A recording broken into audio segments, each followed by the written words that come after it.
why you don't seem to find. Do you wonder? I messed up. Do you wonder why men don't seem to find you interesting as the other girls who seem to have every man under a spell? Would you believe me if I told you that your first mistake was trying to receive love from a man was showing him love in the first place? I'm going to let you in on 5 secret truths about why men fall in love with uncertainty and how you can use it to get any man you want to be obsessed with you. Welcome to the Players Club. I hope you're participating and paying attention. If you are, please say here or present in the live stream. That way I know you're here present and paying attention. Okay? Welcome. I messed up on the intro. Anyways, let's get started. Lennon Leaks here. We got SH here, Kitten here, Venny's here, Barry's here, and Lightning over in the YouTube chat. So glad to see all you people. Neoto's here. I hope I said your name right, Neoto. Chanel as well. Okay, let's get started, guys. We got such a great show to get into. So we're going to start with addiction. Okay? Now, when it comes to addiction, I'm talking specifically about the addiction to the energy and the focus required for you and on you because of this uncertainty. Okay. Now, let's imagine a scenario in which you have two different types of relationships. Let's imagine for your first relationship, you went through a really toxic relationship. And I'm talking toxic where you were with a guy where you had to be checking his phone all the time. You had to see who he's messaging. You had to go through his photos, his hidden folders. You had to go on his computer, his laptop. You had to be finding all these secret tricks and ways to get into his passwords and go onto his Instagram. You had to be checking his DMs. You had to be talking to this person and that person, and you had to do a whole Sherlock Holmes case anytime you wanted to figure out more information about him because he was constantly doing shady stuff. And that was how your relationship with that guy was. Every chance you had, every morsel of your energy went into chasing after him and trying to figure out what he was doing and discover what this clue meant and where he was going and who he was spending his time with and why he wasn't speaking to you and why he wasn't texting you. You spent so much time and energy focused on being an FBI agent. That was relationship number 1. Now let's imagine that toxic relationship ends. And then you have a second relationship in which you meet a guy who's nice, he's down to earth. He doesn't make you chase him around for information. He doesn't give you that same anxiety or uncertainty in this case, or insecurity when it comes to the relationship. He affirms you. He's very communicative. He tells you where he's going. You know his friends. There's not anything shady about him. Now, while it's amazing to experience that, and it's awesome to be in a healthy relationship, you also notice after a while that you feel less. Right? And when I say feel less, I mean you feel like it takes less of your brain power and less of your energy to be in this relationship. Now, even though it's supposed to be a good thing, when you're experiencing it, it somehow doesn't feel like a good thing. And let me know in the chat if this has ever actually happened to you. Somehow it doesn't feel like a good thing. Simply because you become so accustomed to being in a relationship that requires 110% of your time, energy, and focus because you got to chase every clue down like Sherlock Holmes, like Scooby-Doo, that being in a relationship in which you don't have to chase every single clue down like Scooby-Doo or Sherlock Holmes actually feels like it's uninteresting because it requires less attention, energy, and focus. Okay? Now, when I talk about addiction, what I'm referring to is, in this example, how the addiction to the amount of energy and focus required to figure out and solve the problems and issues and put 2 and 2 together in a relationship can become an addiction in itself. Okay, right? Because all of that chasing after all of these clues, trying to put all these pieces together, really stems from the uncertainty and the insecurity that the relationship or the person is giving you. Okay? And you become addicted to chasing after that insecurity, that each individual clue feels so important, so big, to finding out what the master plan is, right? And it just becomes like a consistent puzzle that you have to figure out all the time. Milena said, yep, healthy is boring. And I seen someone else in the TikTok chat say, yeah, I've experienced that before, right? And the crazy part about the addiction stemming from the uncertainty is you can give men that same uncertainty without actually having anything wrong that you're doing, without actually doing anything shady. Because whether or not something shady is actually happening, the function of the addiction to the uncertainty and the attention and focus required to pay attention to someone who you feel just a little bit insecure about, or a lot of bit insecure about in the example that I gave, can become addicting. Okay. And so that is part of the reason why the men fall in love with the uncertainty. It's the addiction to the amount of attention and focus required on trying to figure out, what is she about? What is she on? What does she want from me? Does she even like me? Is she even interested in me? Is she playing me? Is she using me?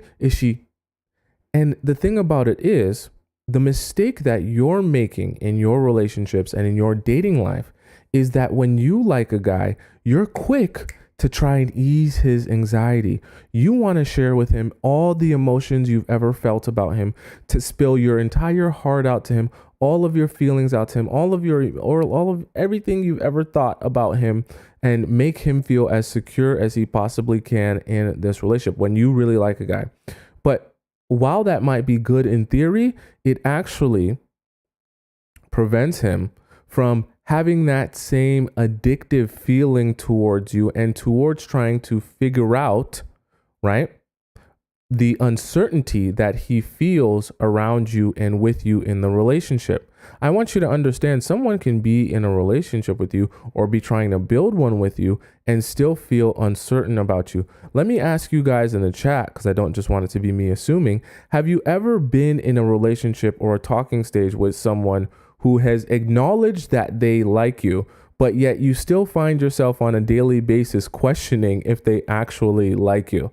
Let me know in the chat if you've ever experienced that before, being in that relationship, but then even though they say that they like you or that they're interested in you, you still question based on things that you see, things that you experience. It could be the smallest thing that happens and you're like, I don't know, do they really like me? Or, oh, I don't know, they're taking quite a while to text me back. Is he really interested in me? Does he really love me? Or is he just saying that, right? And it's crazy. I see a lot of people saying yes. Rick says yes. Thado says yes. Madison says yes. Angela says yes. Katchin says, yep, mixed signals. Not 2 days are the same. I see Lena League says yes, and she says absolutely. T Pros says yes. I see a bunch of you. SH as well says yes. Okay, so clearly this has happened to a lot of us, including myself. Okay, and the thing about it is when you are truly uncertain or insecure about someone, it triggers something in you where every fiber of your being becomes obsessed, and we'll talk about obsession in a bit, becomes obsessed with trying to figure out the answer to that question, right? And like I said, you're asking yourself, do you really like me? Are you really interested in me? What are you really about? What are you really here for? Those are the same type of questions that go through a man's mind when he's trying to think to himself, okay, what does she want? How does she feel? You know, does she like me? Is she here for the right reasons? Is she just using me? Does she not care about me, right?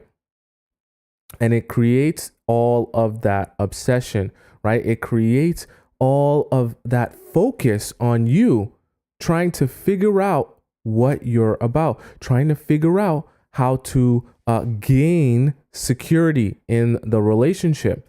And that is good.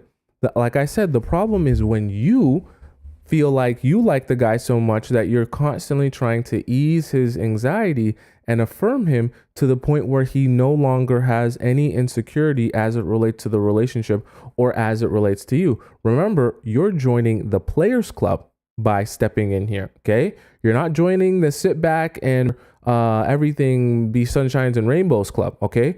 We have to understand that if you really want people to be obsessed and addicted to you and really be at your mercy here, you're not just going to have to inspire them by doing things that they like and enjoy and eliciting what we call positive emotions. You're also going to have to figure out how to elicit what we would consider negative emotions and elicit anxiety, because all of those strong emotions in the right balance is what's going to make someone stick to you like glue and chase after you as if they're an addict. Okay. And that's what you want. You want them to be chasing after you like an addict. They said that the screen froze on TikTok. Let me know on YouTube if the screen is frozen. For some reason, whenever there's freezing, it usually only happens on TikTok. Okay. So very important that you know how to play into that addiction, right? Because that addiction stems from that uncertainty. So if you give him uncertainty, you're in a very good place. Do not be rushing when you're in your relationships or your talking stages or whatever to constantly affirm your man about how much you like him, how much you're interested in him and all that good stuff. Now, okay, there's a balance here.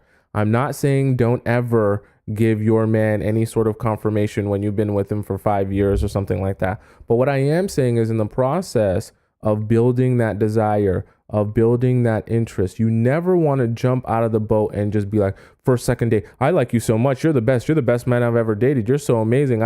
I don't like anyone more than you. I don't see anyone more than you, right? Don't be jumping out the window trying to give him security in the relationship. The truth is, the men fall in love with the uncertainty, right? And the insecurity and anxiety that you make them feel. Why? Because it forces them to put their focus on you in order to try to figure out what the truth is, what the answers are, what the relationship is, and all of that time and energy focused on trying to figure these things out and solve these problems in turn is focused on you. And so what happens when he's constantly thinking of you, he's constantly thinking about you, he's constantly replaying all these situations in his mind, he convinces himself, oh, I'm thinking of her so much because I desire her so much because I'm so interested in her. And then what happens after that? He begins to look for all the confirmations of the narrative he's building in his mind. Okay? Right? As he's looking for confirmations of that narrative, I must be thinking of her because of how much I desire her. I must be thinking of her because of how much I'm interested in her. And so what is all he experiences? All he experiences is this consistent desire for you. Okay. So it's very important that you send him down a spiral. I know it sounds crazy, but you send him down a spiral that all he can think about is, how do I figure out how to solve this uncertainty that is existing in our relationship? I don't know if she likes me. I don't know if she's interested in me. I know that we're together, but I just don't feel like she really is the most interested in me or likes me as much as I like her. The truth of the matter is, I don't care what type of your relationship you're in, someone is always going to like one person more than the other. Let me know, actually, I want to see, for those of you who it's not frozen for, I want to see how many of you are a believer in that. Do you believe that in every relationship, there has to be one person that likes the other more, right? I'm curious because I believe that. I don't know if you guys believe that, and it's fine if you don't believe that, but I'm very curious to see what you guys think. Okay. I personally believe, even if it's just the smallest percentage, even if it's just 1%, I believe in every relationship that one person always ends up liking one more than the other. Let me know if you guys think that is true or has some validity to it. Melina says, yes, I believe that.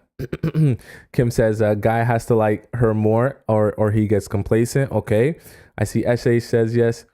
Angie says yes. Mita says yes. Noel says, I guess so. I feel like he got the ick once I liked him back because he hates himself. Okay, interesting. Right? Hopefully he says, how do you know who likes the other person more? I promise you, see, this is one of those things where it's more of a feeling and an understanding than it is something you can point out physically. So for example, I don't know if you've ever, deep down in your heart, if you are being honest with yourself, if you're in a relationship where that person likes you more or you like the other person more. So a lot of the times it's actually not hard to be honest with yourself about.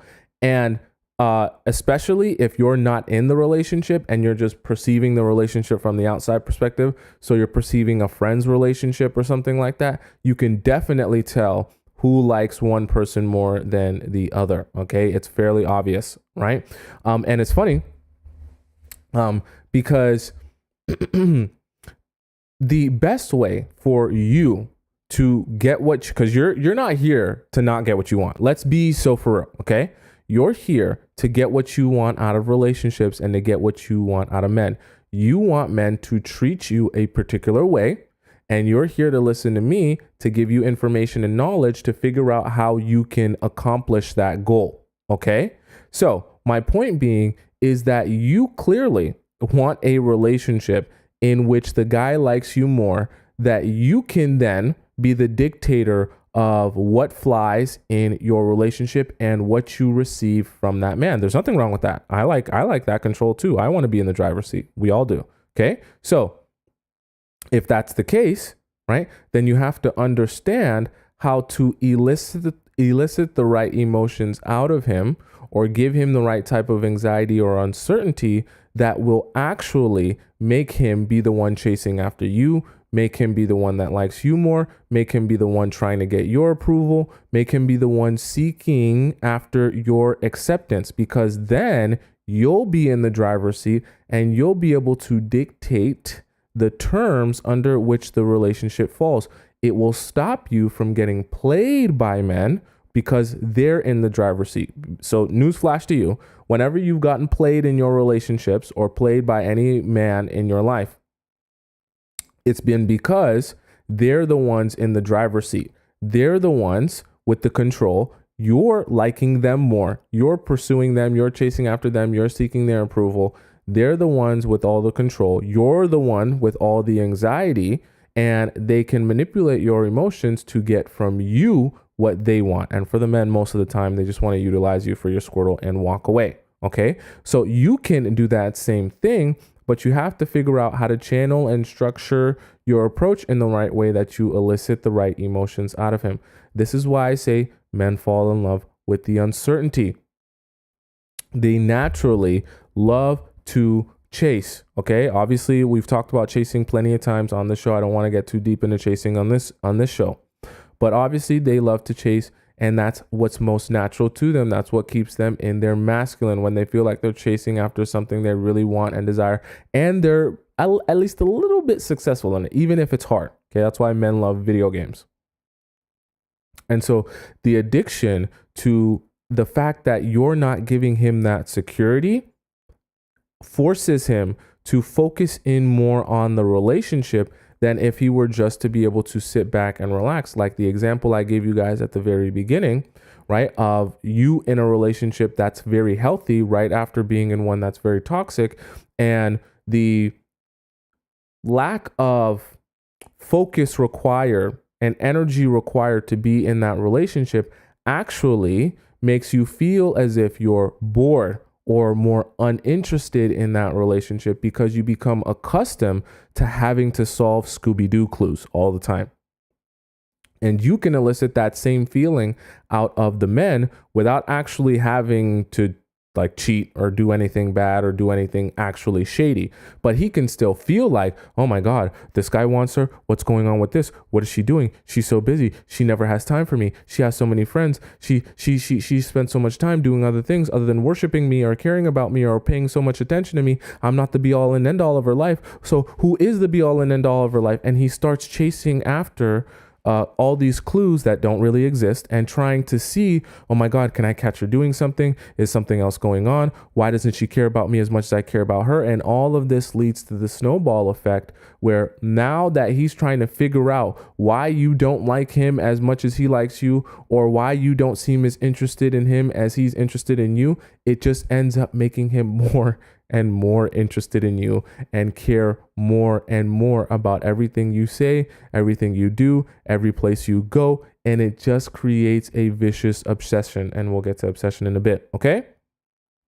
So that's number one.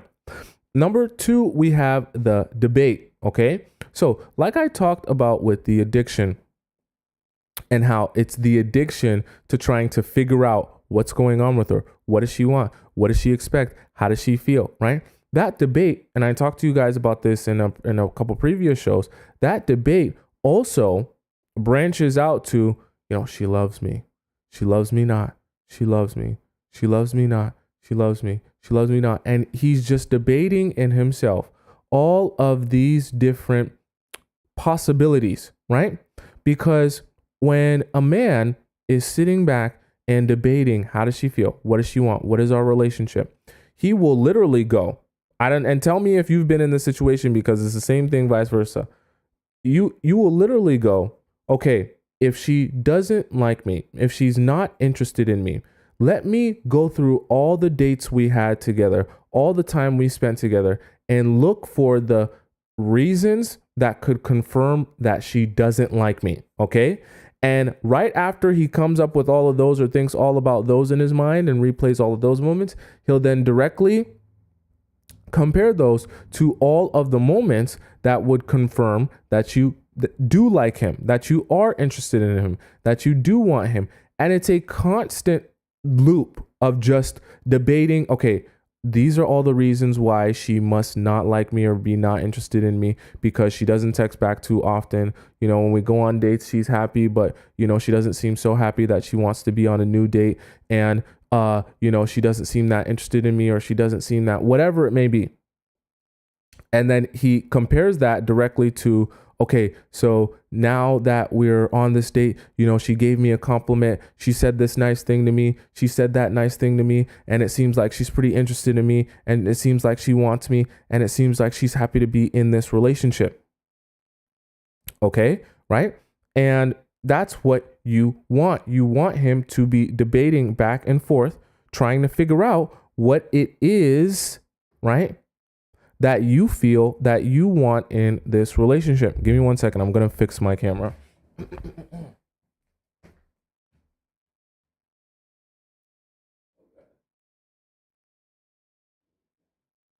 Right? Okay. So it's very important that you understand how that works.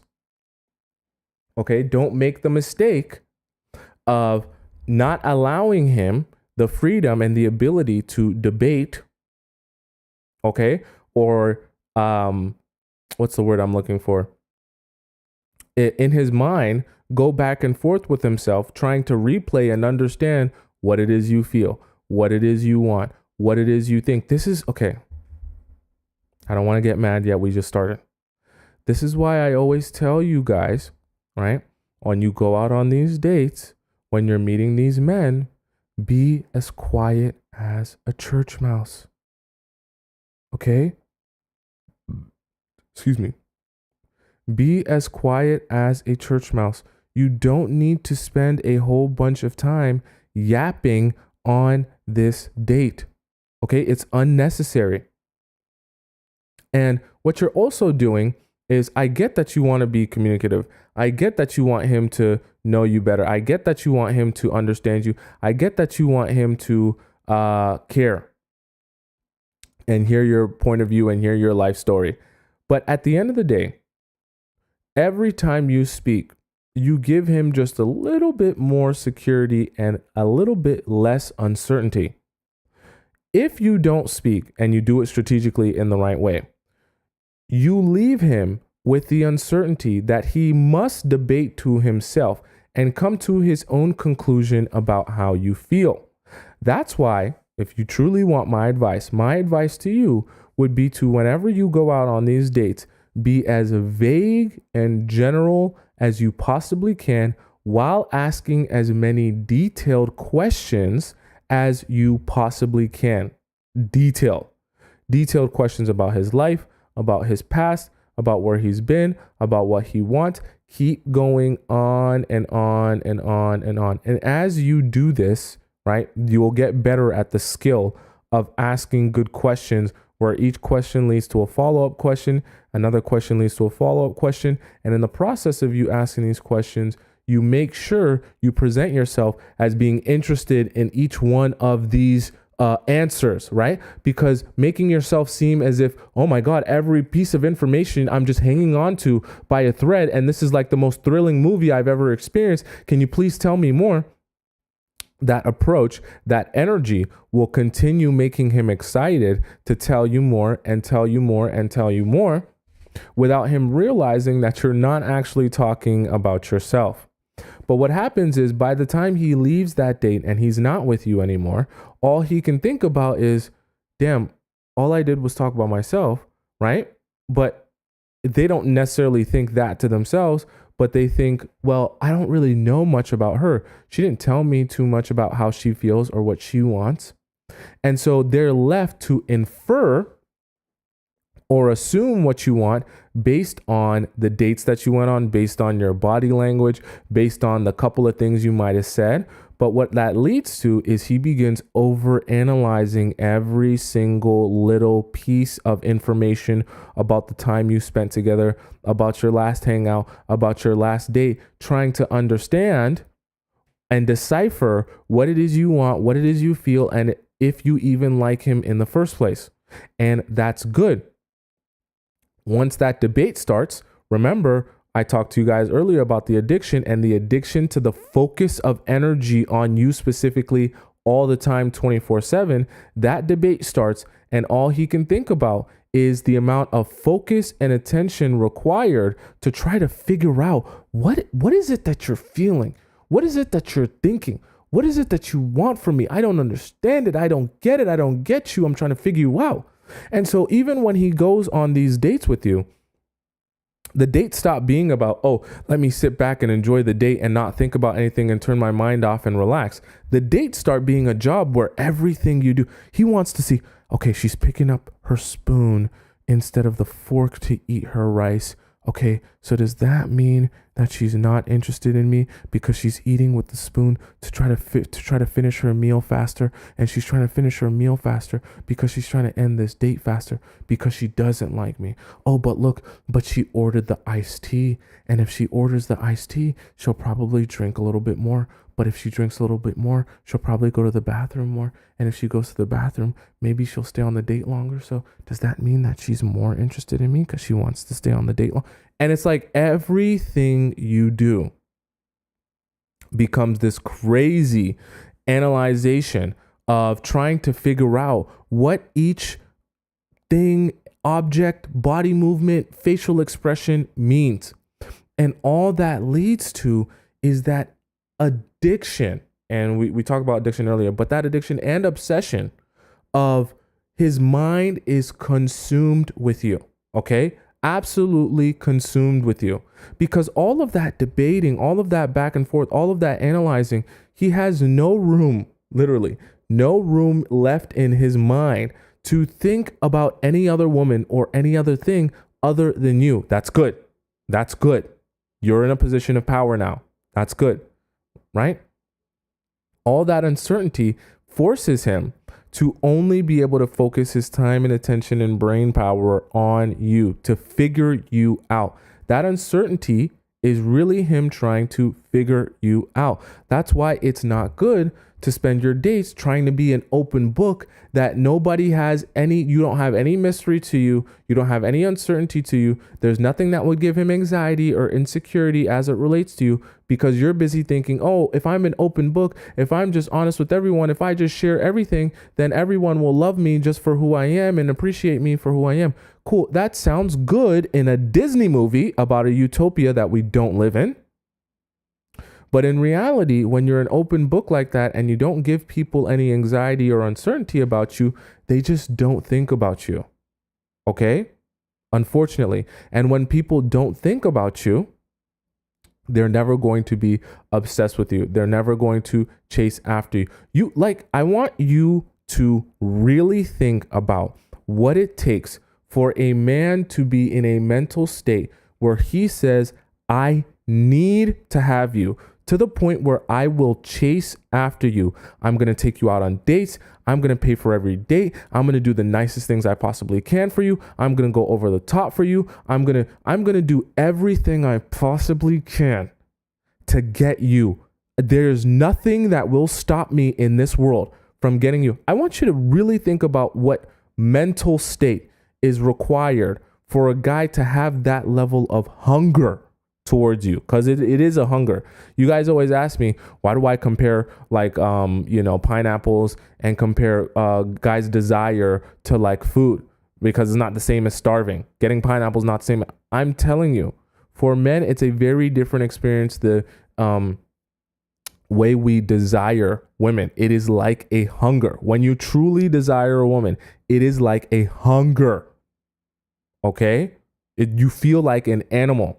And my point being is that when you're not allowing him to have that hunger by trying to just chase after you, trying to figure you out, trying to put two and two together, trying to do his absolute best to get you, because you want to be an open book, that you think you being an open book and sharing a whole bunch about yourself and talking a whole bunch about yourself and giving him as much security as you possibly can, because you think that that's the right way to go about it or how you should go about it. What ends up happening is he just sits back and says, yeah, she's cool. There's nothing pulling at me that makes me feel like I need to know this about her. I need to understand this about her. I need to get this, make sense of this about her. Someone says how to make him chase after me. This is exactly what I'm describing. So you got to be listening. This is exactly what I'm describing, right? There is no anxiety making him feel like he must figure these things out. Let me know in the situations that those of you said, where you were in a relationship or a situationship where someone said that the guy said, oh, I like you and stuff like that, but you still found yourself questioning it. Okay. Let me know if you would describe that feeling as anxiety, or would you describe that feeling as joy or happiness? Okay. What is the emotion? Sorry, that would be a better question. What is the emotion you would link to the feeling that you were having when it came to that relationship? Okay. Give me an emotion that you would link to the feeling you were having in that relationship. That's what I want you guys to answer. It can be anything. I just want to understand, what is the feeling you felt like you were continuously experiencing? Dado says anxiety, right? She also says restlessness. Anaya says yes, anxious. Yearning, Thado says. Okay. Lish says torture. Torture, I like that one. Okay. Torture. Let's see here. The Hunger Games anxiety. Confusion, breaking his ego. Okay. Frustration, Helene says. Unsafe, no trust. Okay, interesting.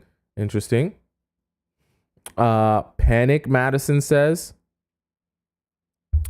Inner rage. All right. More anxiety at the unknown. Anxiety, confusion, constant wondering and questioning, Melina says. Frustration, Helene said. Okay, stressed out, Kim says.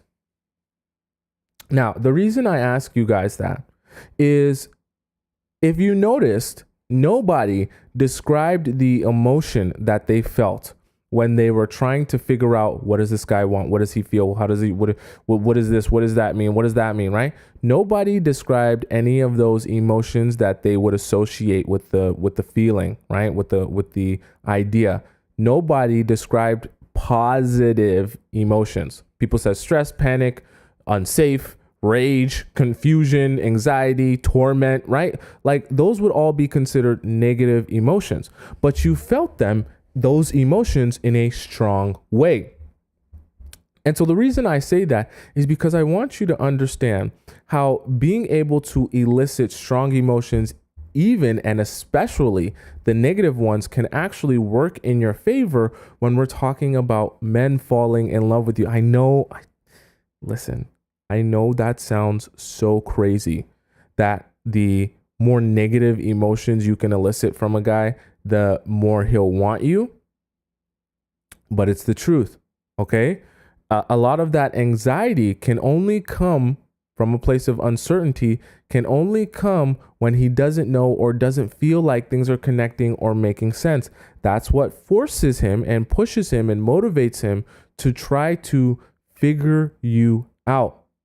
When there's nothing to figure out, he doesn't have any anxiety towards you, but then he also finds you quite uninteresting. Okay? And if you're in a relationship with a man that finds you quite uninteresting, it'll be very difficult to get him to desire you. And that's a very dangerous place to be. Because if you're in a relationship where you find it difficult to get your man to desire you, you're going to have a tough time keeping that man, or at least keeping him in his pants. Right? So debate is very important. So number 1 was addiction. Number 2 was the debate, right? Rosie says how to tell if you share too much info. If you share too much info, if you leave the date feeling like you don't have a much deeper understanding of him. Okay? You should always walk away from each one of your dates or your hangouts feeling like you have a much more in-depth understanding of him, or at least a particular experience that he's had in his life. If you look back on the date and you think to yourself, yeah, I shared a lot about something that I experienced, you did the date wrong. Okay? Not that you should never share anything about yourself, but in reality, people don't feel closer to you by hearing you talk to them about yourself. They feel closer to you by talking to you about themselves. Okay, so the activity of you sharing with people is actually pointless based on what you're trying to inspire and create a situation where you get what you want. Okay, so if you're going to get what you want and you're going to have him desire you more and like you more and chase after you, then you need to be in a position of power where you sit back, relax, observe, and he is the one on the offensive. Okay. Right? Noel said he's such a natural yapper. I need to say less and let him do his thing.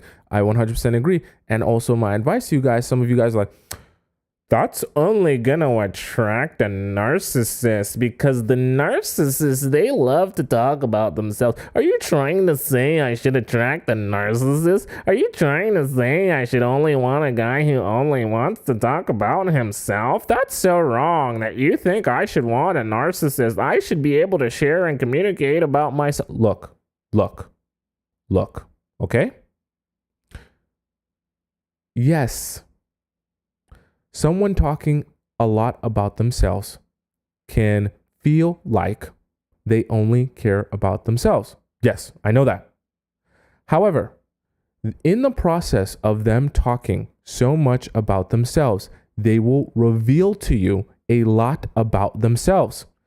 You are at an advantage if they reveal to you a lot about themselves because you get to see who they truly are without actually having to give your Squirtle away and then realize who they truly are after you give your Squirtle away. Okay? You get to sit back, relax, take in everything he has to say and everything he has to share. And in the process of you better understanding who he is and what he's about, you can then make a decision on the relationship based on that new understanding. Okay, so even if he is a narcissist and he shares about himself to, he's blue in the face and all he does is yap, yap, yap, yap, yap, yap, yap, yap, yap, you will eventually learn, hey, I'm with a narcissist. Hey, I'm with someone who I don't want to spend the rest of my life with. Hey, actually, I realized that I'm not very interested in you because you yapped your way out of some Squirtle, out of some pineapples. That's good for you. You see how that works in your favor? So even if he is a narcissist, even if he is self-centered, even if he only cares about himself, right? And he's yapping, eventually he's going to start yapping to you some truths that he didn't intend to share with you. And you're going to figure out that this isn't someone you wanted to spend your time with anyways, in which case that's a good thing. Right? Are you guys following me so far? Right? All you have to do is let them talk. Right? And like I said, it serves two purposes, because as you let them talk, you learn more about them. And it also prevents them from having any real information about you. And because they don't have real information about you, it creates anxiety in them where they don't quite feel like they understand you. They don't quite feel like they are certain about you. They're not secure in you or the relationship. While that might sound bad in theory, as long as you're not actually doing anything, right? Meaning like there's nothing actually for them to discover, right? Them feeling insecurity as it relates to the relationship will only push them to try to figure you out, understand you, chase after you, right? Get answers, receive answers. They'll turn into the FBI agent that's trying to meet all your friends, that's trying to understand where it is you're going, what time, how much time you're spending in a place, trying to figure out who you're hanging out with, even though you're not actually doing anything shady. But his focus and attention will be on you. Okay? I want to ask you guys a question, actually. Let me know in the chat, because this is more of a girl's question. So I really want to see how you guys feel about this. Have you ever been in a relationship or a situation where you kind of wondered why your man or that man, he was never curious about you? Like anytime you would go out, anytime you'd hang out with friends, anytime you'd tell him like you're going somewhere or doing something, or you'd like disappear for whatever, he would just not care. And it just seemed like you were in a relationship or a situationship where he just never seemed to care. Like he was never pressed about you. Do you understand what I mean? How many of you have been in a relationship or a situation like that where you just felt, you kind of were curious, like, why are you never pressed about me? Why are you never like concerned, or you don't really care to be like, what's going on with this? Like you're not trying to figure out anything about me. You're not trying to understand what's going on better. How many of you have been in a situation like that before? Because I know that being in a situation like that can probably make you feel like, or make you wonder, why is it that you don't seem to be very interested in me? You're not very, even though I'm not necessarily doing anything, how come you're not trying to figure out if I'm doing anything? Why do you not seem to have, why are you so nonchalant as it relates to the relationship, right? Scotty says, yes, why? Love You Being You says, yes, like he didn't care. Neek says, me, right? Nicole says, I said way too much on my date. After the date, he was still interested. Noel said he wants to know everything about me, but hides every ounce of jealousy. See, this is good. This is good. You want these guys that you're in a relationship with, right? Because the same way Noel just said it, you can feel that in the guys who really do want you. You can feel it. Even if they don't say it, you can feel that they're trying to figure things out and they're starting to sweat a little bit. You want men to sweat, okay? That what you guys are describing when you're like, why doesn't he care? It's like the men that they don't sweat you. Okay? When you give him a lot of security and he never has any anxiety as it relates to you or the relationship, he doesn't feel like he has to sweat you at all. And I know when we're talking about a healthy relationship, it doesn't sound right that you should be with someone that you have to make sweat. The truth of the matter is, when people fear you, right? When they fear you, that's when they respect you. Okay? And when they respect you, they will act right. This is the Players Club, which you're entering, in which you're trying to get the relationships and the lifestyle that you want. So if you want men to act right, they do have to fear you, a healthy amount, of course, because that healthy amount of fear will lead to a respect that in turn they will act right. Why do you think certain men say things like, yeah, guys, I'm not doing that. My wife, she doesn't play that. Yeah, guys, I'm not participating in that activity. My wife, she would literally, my head would be on a stick. Yeah, I'm not going there, guys. My wife said I got to be back by 1 a.m. I'm heading home at 1 a.m. Where do you think that stems from? That stems from respect. But where do you think that respect comes from? That respect comes from the fear that if I don't do the right thing, say the right thing, or act the right way and according to how I should be acting, I have a fear that I will lose the woman in which I desire and want so much. Okay? Without that underlying fear of losing the woman who they want so much and desire so much, they will not have a reason to do or say the right thing or act the right way.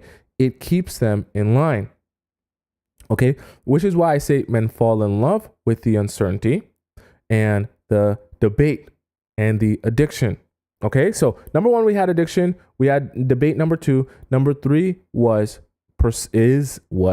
okay? Number 3 is perception. Okay? So, your perception is centered around what value he thinks you have based on how you present yourself. Okay, so let me explain.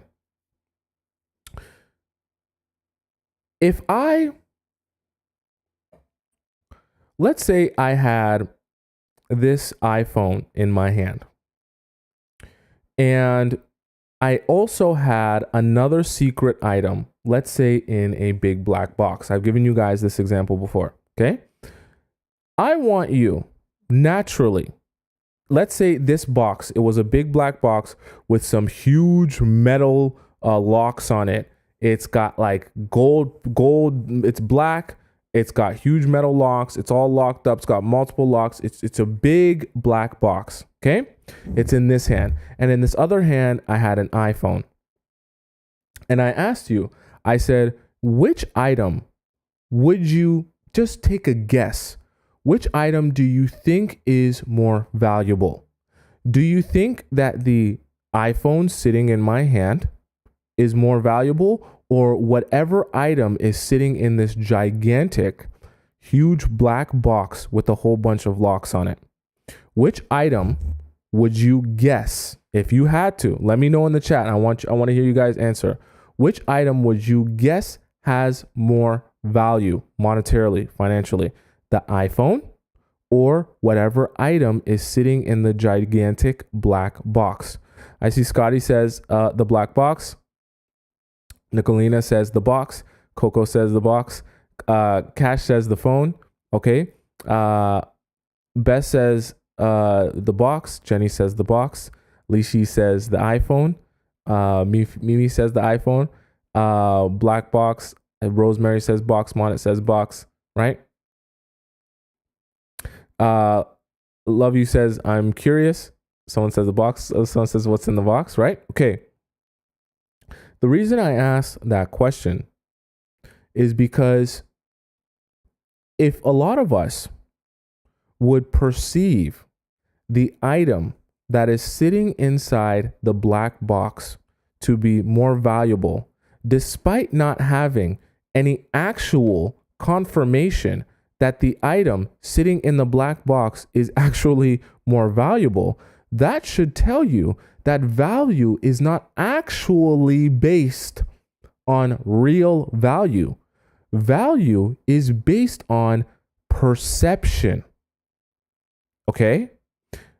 What I mean by that is your perceived value of what's inside this box is based on the fact that you assume an item in a large box that is locked away would naturally be more valuable than an item readily available to you sitting in my hand.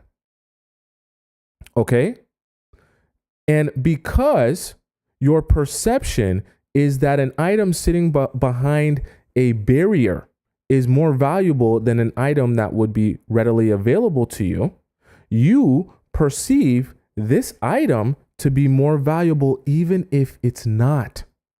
Because in reality, I could pull out of the black box a penny, in which case the item sitting inside the black box is not as valuable as the iPhone. But it doesn't matter what's actually sitting inside the box. What matters is its perceived value. You don't base your perception of its value based on what's actually sitting inside the box because you don't know. You base its value on what you perceive it to be based on your assumptions. Okay? And the reason I say that is because when we're talking about why men fall in love with uncertainty, when he sees you, that you don't seem to have time for him, that you seem to always be busy, that you seem to have lots of places to go and things to do that don't consist of sitting around and waiting for him to text you back, or waiting for him to call you, or waiting for him to Snapchat you, or waiting for him to speak to you or ask you out on a date. What happens is his perceived value of you goes up. Why? Because in the process of him being uncertain, like, what does she be doing with all her time? Where does she go? Who does she hang out with? Where does she spend her time? Why is she not super wondering why I haven't texted her in a couple of days? Why isn't she wondering, I said I was going to call her and I didn't call her, but she's not calling me out. I'm not calling her. What is she doing? How come she never texts me back? How come she never answers my phone calls? What is she doing? All of that uncertainty that is created because you seem to have so many other things to do with your time other than obsess over him ends up making him more interested in you because he doesn't understand why you're not very interested in him. And it raises your perceived value, even if you're the same person, you're just a regular person, because all he can think about is why you give him so much insecurity. And he's trying to figure out why someone who says that they like him, says that they're interested in him, says they want to date him, seems to be very uninterested in them. Okay? Right? Because that's how we feel. It's hard to hear someone say, yeah, I like spending time with you. Yeah, I like going on dates with you. Yeah, I like going out with you. But at the same time, you're like, well, you don't ever really call me. You don't ever really text me. You don't ever really seem to have too much time with me. And that's confusing to me. That makes me feel insecure. So despite what you're saying, I feel uncertain about our relationship. Now I'm trying to decipher, I'm back again in the spiral. I'm trying to decipher, okay, well, what does this all mean? Because you're saying these words to me, right? And you're telling me how much you care about me. You're telling me how you want this relationship. But I feel like if you really wanted it, you would be as obsessed with me and think about me as much as I think about you. And they'll begin confusing themselves and forcing themselves down a spiral where they're like, but I think about you every second of the day. Why? Because they're so uncertain about you. All the time they spend thinking about you is the debate of, do they like me? Do they care about me? Do they want me? And that feeling, right, in comparison to how much they seem to be too busy for you and not have a lot of time for you, makes them feel like, right, makes us men feel like, I'm thinking about her 24/7. She's constantly on my mind 24/7. I'm always wondering what she's doing, but she never seems to care or want to know what I'm doing or care where I'm going or have time to be obsessing and calling me 20 times. Right? And they begin to have all of this frustration built up because of all the anxiety that they feel towards you and the relationship. Their perception of you is thrown all out of whack, even though you're the same person, simply based on the fact that you don't seem to care that much or be that interested. Even if you are, okay? Remember, I told you the perception is what we base it on, not its reality.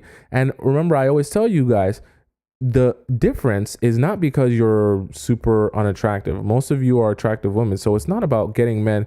It's not about men not treating you the way you want to be treated because you're unattractive. It's really about the idea that in order to get men to treat you how you want to be treated, or in the way that you want to be treated, or to get what you want out of them, you have to have a particular approach, because when you like a guy, you approach them very differently than when you don't like a guy, which is why the guys that you don't like seem to be the most interested in you, if you've ever noticed that. And it's the same reason why the guys you do like seem to be the least interested in you, because your approach drastically changes simply because you're really interested in that guy. But sometimes we don't realize that, because obviously it's just naturally happening to us, but we don't realize how we become more clingy, more open, and try to give them more security, hoping that they'll like us as much as we like them. But in reality, all that security that it gives them doesn't allow them to have the same anxiety that a guy you didn't like would feel if he was trying to court you or date you. Do you understand what I'm saying? Right? And so I know some of you are like, okay, so but then how do I work on the perception? How do I make him feel like I'm uninterested? How do I make him feel like he has uncertainty because I don't seem to have time with him? Very simple. I tell you guys this all the time. It's this. This is the key to a lot of your problems. Okay? Good and bad. This is the key to a lot of your problems, because a lot of guys also put a lot of weight on this. I'm telling you not to put weight on this, but a lot of guys also put a lot of weight on this, right? What I mean by that is a lot of guys will start thinking you might not be interested in them if you're not texting them a bunch, right? If you're not texting them a bunch, you don't seem to have time for phone calls. You seem to be too busy going out and having a great life that you're not on the phone 24/7, texting them, Snapchatting them, DMing them, sending them IG memes, sending them TikTok videos. They begin to perceive you as someone who is less interested in them and doesn't seem to have time for them. That is good. Why? Because that anxiety grows and he begins to say, "Oh, but you're not into me. You got so much going on. You're going to forget about me. And you're not going to care about me anymore if I don't do the absolute best and the absolute most to show you how amazing I am and how awesome I am, because your life is full of extravagant awesomeness that if I'm not as awesome as the rest of your life, you're literally going to not remember me anymore." And that's an ego hit. So what does that force him to do? That fear and that anxiety drives him to try to put his absolute best foot forward in the relationship, right? Or in the talking stage, in the dating stage, that you will be interested in him and not focus so much on all the other amazing things you have going on in your life. He begins to try to prove it to you, right? He's in prove it mode. You want men in your life that you're dating to be in prove it mode. Because once they're in prove it mode, they're going to pull out all the stops to try to show you how they're the man for you. They're going to be trying to make sure they take you to the nicest place to eat. They're going to be trying to make sure they're the most respectful, kind guy they can be. They're going to try to make sure they can compliment you as much as they possibly can. They're going to be going out of their way to do as much as they possibly can to show you they are the man for you. Because they understand, right, that the only way you would not have time for them or not be very interested in them, be so busy that you can't have time to be texting them and calling them and all that stuff, is if you had a bunch of other stuff going on. And if you have a bunch of other stuff going on, well, that probably means there's a lot of other people, places, and things that are competing for your time. And what happens if people are competing for your time? You become like the black box where your perceived value is raised. Because the only reason I would assume that you don't have time and there's a lot of other people competing for your time is because you're so valuable that a lot of other people want your time. Are you following me? As my perception shifts that you're uninterested in me, right? Or you don't have time for me because there are other people who want your time. Now I believe that you're even more valuable than you already were. Okay? And my perception shifts to, oh, she is a hot commodity. If she's a hot commodity, I got to be a hot commodity, or I got to show myself to be worthy of this hot commodity, which means I got to chase after her. I got to show her things. I got to do the best I possibly can for her. I got to make sure I'm not messing up for her. I got to make sure I put everything in the right place that she will be happy with me. Okay, Tato says affirmation, I am the black box. It's funny. We'll talk too about like black cat energy, because they're all the concepts are very similar in themselves. You understand what I'm saying? Right? And once that perception shifts, right? Once that perception shifts, it automatically makes him see you as more valuable. And when he sees you as more valuable, he treats you as more valuable. Are you guys following what I'm saying? Right? Mimi says, this is happening to me at the moment. This guy really wants my attention. Right? And I'm telling you, when you start approaching the guys you do like as if you don't like them, right? You'll be shocked at how much they'll press forward towards you and take the offensive. And it's great when guys take the offensive because you're in a position of power. Don't be anxious yourself. See, that's the problem. You become anxious yourself that, oh my God, okay, he's taking the offensive. If I don't show him that I care back, he's going to not be interested in me anymore, or he's going to think that I don't like him and I don't want that. So I'm going to make sure I take the offensive and show him how much I care about him and want him back. That's where the mistakes comes in, because the moment you do that, right, he realizes, oh, whoa, I was on the offensive, but now she's on the offensive. So if I take a step back, that's perfectly fine. I can actually sit here and receive because she's coming at me now, right? You're coming at him because you're anxious that I'll be uninterested, right? And as soon as I take a step back, you now become even more anxious because now what you were telling yourself feels like it's coming true. As you take the offensive because you're worried about me not being interested in you anymore if you sit back and relax and don't say anything. Now what happens when you take the offensive, I take a step back. Now you're like, oh, so it's actually happening. It's actually happening. You're not interested in me anymore. No, but wait. You were on the offensive before. So let me show you how much I'm interested in you. Let me show you how much I care about you. Let me tell you how amazing you are. Let me tell you all these things so you realize how interested I am in you. And then he realizes, oh no, you're really on the offensive now. I actually don't have to do anything.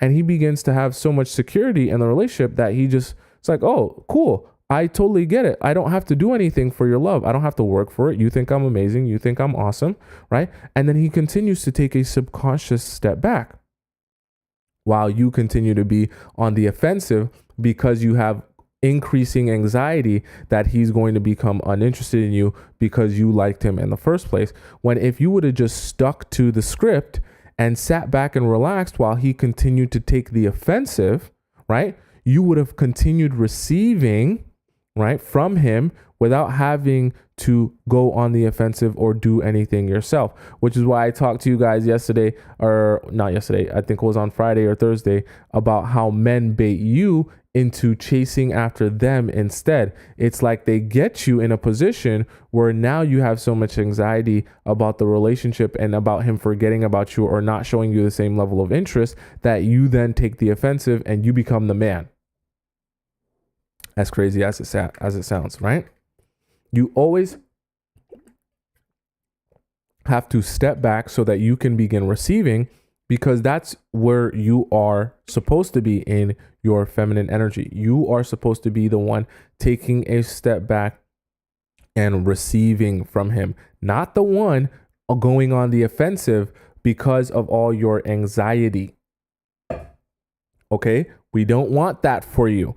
We don't want you on the offensive because you have a whole bunch of anxiety about this relationship and about this man and about him being uninterested in you. Because as you get that anxiety, like I told you guys, as you begin to have that anxiety towards him, right, you'll begin to give him more and more security in the relationship because of your anxiety. As crazy as that sounds, I know it sounds crazy, right? As you get anxiety, you feel the need to make him feel more secure, thinking that that will make him like you more, when in reality, more of that increasing security only makes him feel like he has to take less of an offensive stance in the relationship. Okay? Because why would he need to take an offensive stand? He doesn't feel the need to gain your acceptance. He doesn't feel the need to prove himself to you. He doesn't feel the need to ensure that you like him and are interested in him and want him. Instead, you're the one with all the anxiety. You're the one feeling like you need to prove yourself to him. You're the one that feels like you need to do the absolute most to be seen and be heard and be felt and be desired, right? And so as you begin to have that energy, he continues to sit back and just say, oh, well, this is cool. I don't have to do anything. I just get to chill while you take the offensive. You be the man. I be the princess. Oh my God. Right? Rickme says in the YouTube chat, she says, once a guy was after 3 dates confronting me, he said, you don't seem to be so into me. So he decided to stop dating. See, Rickme, I'm glad you asked that. Everyone's saying, wow. Okay. Rickme, I'm glad you said that, made that comment. Because it is a balance. I'm not going to come out here and tell you that when you go to guys, you should just make them absolutely feel like you have absolutely no interest in them, right? You don't want to frustrate them by making them feel like you really genuinely don't care about them, and then there's no point pursuing you.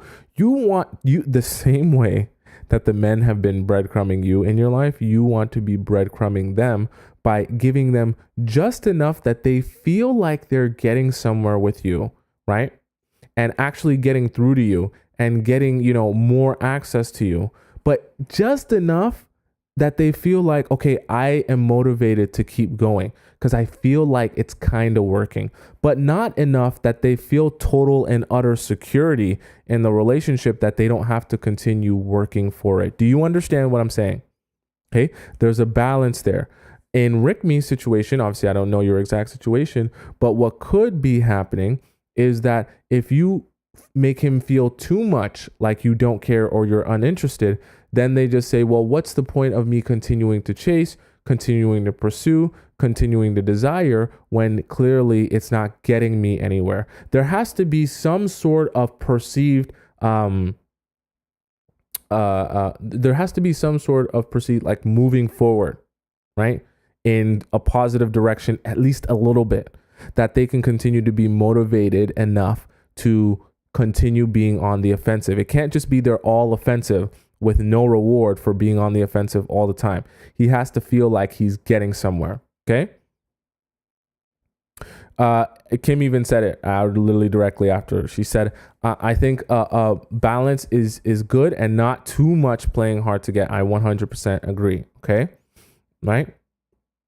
And shout out Missy America for holding down the YouTube chat. She always be holding down the YouTube chat and in there, our one and only moderator. Okay. And Madison says, does the uncertainty work on fun guys, or would it matter since they're only there to extract pineapples? Well, obviously you're going to have some guys who actually want to be in a relationship with you. Shocker. There are going to be some guys who actually want to be in a relationship with you, but the ones who are just there for pineapples, right? You will realize that when you give them uncertainty, some of them, truthfully and honestly, for some of the guys who were just fun guys and only wanted fun, truthfully and honestly, this technique works so well that for some fun guys, you're going to actually inspire them to want to chase after you because the feeling just becomes so addicting, because they come into it thinking that they can manipulate you and get what they want from you. And then they end up realizing that you're not giving them anything and they're just giving and giving without anything in return. And then they spend time thinking about the fact that you don't really seem to be that interested in them. And for some of them, it actually turns them into chasers. So the answer to that is yes, but not all of them. Some of them just give up on chasing because they're like, oh, well, I thought this was supposed to be easy for me. And now that I'm realizing that it's not easy, I don't want that. I just want to go on dating apps, swipe right, swipe left, meet girls, and have pineapples on the first night. That's all I want, right? So for some guys, you're actually gonna make them do a 180 and start chasing after you. And so for some guys, they'll just be like, this is too much work. I don't have time for this. Okay. Anisha says, why would you want to pursue a fun guy? You wouldn't. I wouldn't advise you pursuing a fun guy or wanting to. I mean, obviously, when you are attracting, if you have the energy of a very attractive woman, you're going to attract tons of people. So obviously, you're going to attract some guys who have bad intentions. So in the process of that, sometimes some guys you're going to attract are fun guys, but that's not who you're purposely trying to seek out, right? And I always tell you guys, focus your energy on the people who you're actually trying to seek out. Don't be worried about what the guys who you don't want are doing. You understand what I'm saying? Just worry about how to identify them so you can kick them to the curb, right? Ashley says, does breadcrumbing work only during the pre-pineapple stage? I would say it works best and most efficiently at the pre-pineapple stage. I wouldn't say that it doesn't work after that. I would just say that a lot of your power, truthfully, I know you guys hate hearing this because some of you guys, it becomes disappointing and depressing because you're like, oh my God, I already made the mistake. But a lot of your power as a woman is tied to you giving your body away, because it's not obviously, well, if you're talking to me, someone who's spiritual and, emotional like me, it's not just a transfer of, he puts himself inside you and like, that's it. Like, to me, it's a transfer of energy, it's a transfer of souls, right? Part of him is actually going to live inside you for the rest of your life and vice versa, right? So that is something that is, there's a lot of power in that exchange. Okay. And for you, you're accepting him. And so you're giving yourself to him. I'm talking about physically, emotionally, spiritually, all that good stuff. And so when you give yourself to him, there's a lot of trust that's supposed to be involved in that exchange. And once you give him that amount of power and that amount of trust, it becomes very hard to then afterwards dictate the expectations or boundaries or standards in the relationship the same way you could before you have given all of that power to him. Because before that time period, you are literally in the position of having all of the power. He comes to you seeking from you what you already have, right? So if you kind of think of it, you're already whole, right? And he comes to you seeking something from you. And so you can sit back and literally say, I'm not giving anything to you until I ensure you're the person who is worthy of me giving this to. The problem is that for a lot of you, you're not thinking about it on that level of depth, rather on the level of, I just want fun. I just want to have fun. Who cares? It's not that deep. You jump right into it. And then you realize you have no power anymore. And then you also realize that right after you did it, he literally takes off that mask that he was wearing to try and get what he wanted from you. And you see that he really had no intention of spending any real time with you or building any real relationship with you.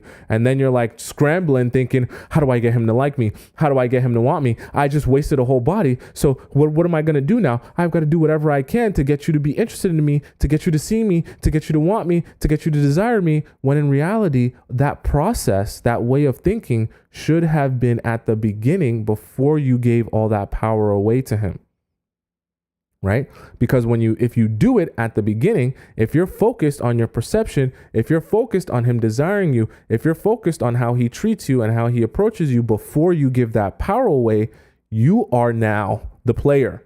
You are now pulling the strings. You get to say, buddy, get on your hands and knees, crawl on glass. If you ain't sniffing my farts, there's 1,000 other men ready to sniff my farts. So if you're not prepared to do what everyone else is prepared to do, I will walk away. You'll get nothing from me. And you see how you're in the bargaining position there. You're in that position of power. You want what you want from me. You're not going to get any of that until you meet my expectations and my standards that all these thousands of other men are ready to meet. They will gladly push you off of a cliff to get in the position that you're in right now. So if you don't show absolute respect and meet my expectations and standards, you will not be in this position for any time at all. Right? That's how you can use your power to your advantage to dictate the situation the way you want it. Right? But as soon as you give yourself away to that guy, you can't say that. You can't dictate the relationship like that. I mean, you can try, but you're going to look stupid. Okay. Right. You're going to look stupid, and the guys aren't going to take you seriously, truthfully, because they've already gotten from you what they wanted. And they're the ones in the position of power, because now if they walk away from you or you walk away from them, you've given yourself to someone who is not committed to you. And that was a complete waste of your, energy, literally, and your time, and a waste of a body. And now you've exchanged trauma with someone who has no intention of being with you. It's just a horrible experience. Okay. Right. Very, very, very, very bad. Very bad. Okay. So number 1 was the addiction. Number 2 was the debate. Number 3, we had perception. Number 4. Okay. Number 4, we have tension. So the tension that you are going to make a man feel in the process of him having all of this uncertainty throughout your relationship, throughout your situation, throughout your talking stage, right? Tension is very powerful. Tension is so powerful because it keeps your focus on that one particular thing. And it just keeps those blinders on, that you cannot have room in your mind to even think about anything else going on than what is happening right in front of you right now at this very moment. Okay? Tension is great because, especially when you're in these dating stages, these early dating stages, or even if you're in a later dating stage and you really just want to draw your man back in, that tension that's going to be created by the uncertainty is going to force him to be focused on the one thing, which is you. And that tension is stemming from the uncertainty of knowing, where do we stand? What do you feel? What do you want? Do you like me as much as I like you? Okay? I don't feel as if you're on the same level as me. I feel I care more about you than you care about me. That's a very anxious place to be. And the tension, Rick Me says, what kind of tension? The tension I'm referring to is the tension of feeling like someone is not truly as interested or invested in you as you want them to be, right? And in comparison to how much you are for them. Okay, that's the tension. And the tension is coming from all the different things. Remember, I talked to you guys about the debate earlier. You're going to be, the men are going to be debating, I feel like she doesn't like me based on how she says this, how she does this, she makes this face, she talks about this, she acts like this. Those will all be his confirmations for why he feels like he doesn't like you. That's going to be contrasted with the confirmations that he feels like, well, maybe she does like me because she does this and she says this and she acts like this, right? That debate is actually tension, and the tension is going through the relationship and feeling like, but she did this and it means that, but she said this and it means that, and she said this and it means that, and all of that time spent, right? Because the whole relationship just ends up being tension when they're constantly trying to figure you out, or understand you, or understand what it is that you feel, or what it is that you want. Excuse me. That creates in itself a constant tension in the relationship. Right? And that's exactly what you want. You want him to feel that constant tension, that he's always on edge, trying to figure you out, trying to understand you. And that at that point, when you give him the proper amount of uncertainty, every little thing that you do makes him feel like, causes him to overanalyze you. Okay? And like I said, best ways, because I know some of you guys, well, how do I create tension? How do I create all this? How do I give him uncertainty? 2 very simple ways. Don't forget this. 2 very simple ways that you create tension, anxiety, all that uncertainty, all that good stuff. You stay off the phone. And when I say stay off the phone, you don't have no damn pen pals. You only use the phone as a scheduling tool, right? To help him know when you're free that he can take you out on a nice dinner date or take you out to a nice place, whatever. You don't text for fun. You don't text to have conversation. You don't text to get to know him. I don't even want you, if he can see you, right? If you're within an hour's driving distance, I don't even want you taking calls. I want you to only be available if he is to plan and schedule an in-person date with you. Okay? Why do I say don't be available on the phone? Because a lot of men put a lot of weight on this phone. If you're not texting them 24/7, if you're not trying to be on their line 24/7, Snapchatting them, talking to them all the time, they're going to feel like you aren't that interested in them. That's going to be very confusing to them if they like you, they enjoyed their experiences with you, they like going out and spending time with you, but they don't feel like you're interested enough in them to be texting them 24/7. Even worse, that you don't text them and you're not texting them because you seem to be busy doing a whole bunch of stuff that seems a lot more fun than you have when you're hanging out with me. Now I'm insecure. I'm insecure that you don't text me, and I'm also insecure that you seem to have so many other better things to do than sit around and spend time with me or agonize if you're not speaking to me.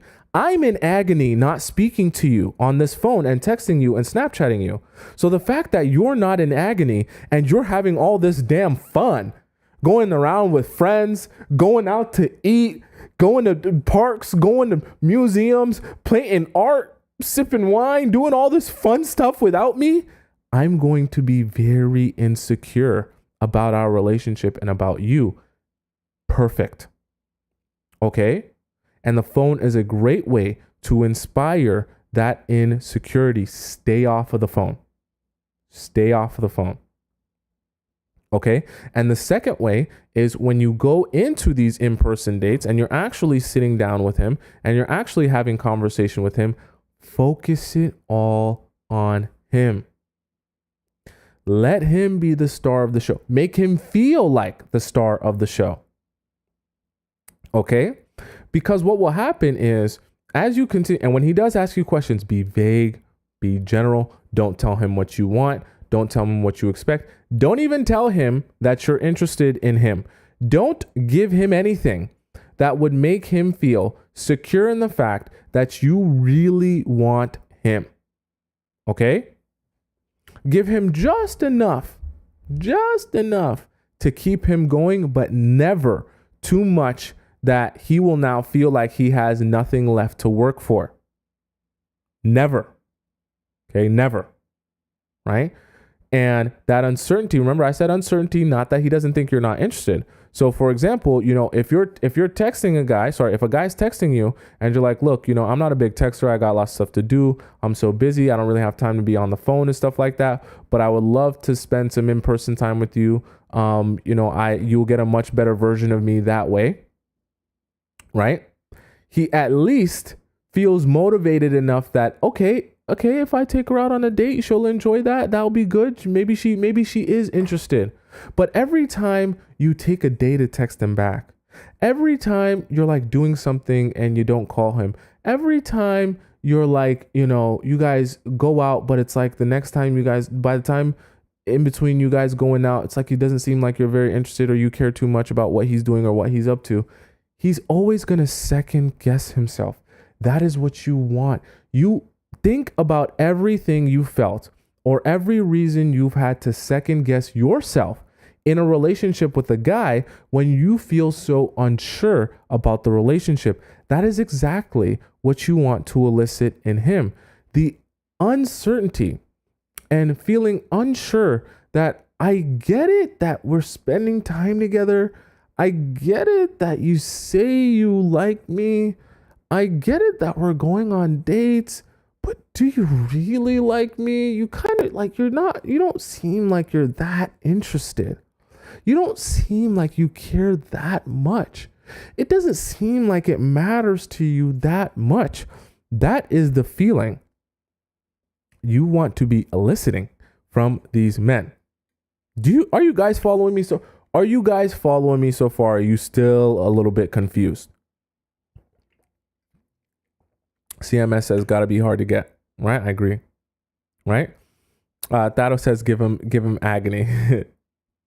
Ashley says use their egos against them. 100%. Okay? Don't be in a rush to make the guy you like feel good and feel secure. Actually, be in a rush to make the guy you like and you actually really want. Be in a rush to make him feel insecure about you, because that will have him at your feet being like, whoa, please, what is it that you want? I'll do what you want. I feel like you're not seeing me. Like, what do you want? I'll do it, whatever you want.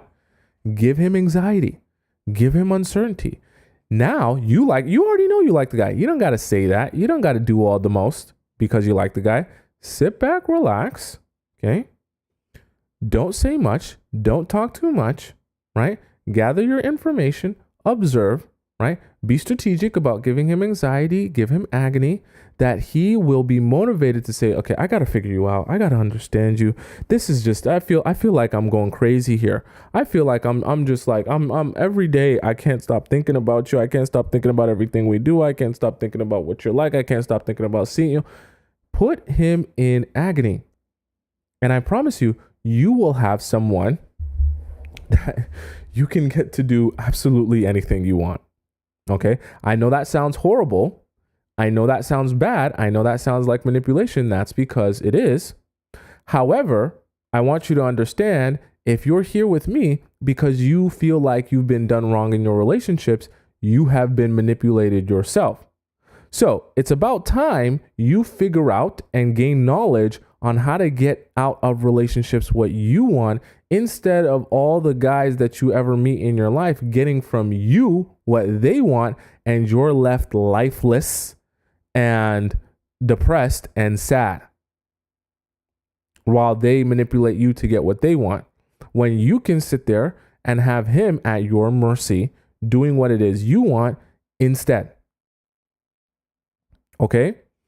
Carmen says feels like playing games. Well, my thing when it comes to people saying that it's playing games, I mean, we call it playing games. The show is called The Players Club. But my thing to that is, if life was how we wanted it to be, okay, and nobody had to play any games in order to get what they want, we would live in a utopia in which everyone is happy and satisfied, and you guys wouldn't be here listening to me to figure out how you can get the leg up in your relationships or your love life. Okay? So the reality of it is, people are always going to look out for themselves first and try to get what they want out of any situation, relationship, friendship, whatever. And if you're not looking out for yourself, figuring out what you want, and then figuring out how to get what you want, you will be at a disadvantage in life, because you will constantly come across people in your life who will take from you what they want.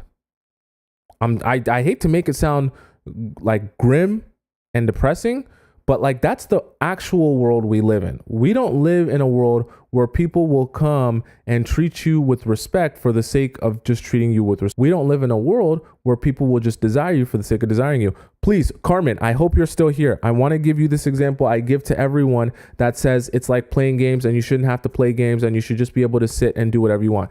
Carmen, please answer this. And I want all of you to answer this in the chat as well, because I don't want it to make it seem like I know everything and you guys don't know nothing. And, I have all the answers. Please, everyone answer.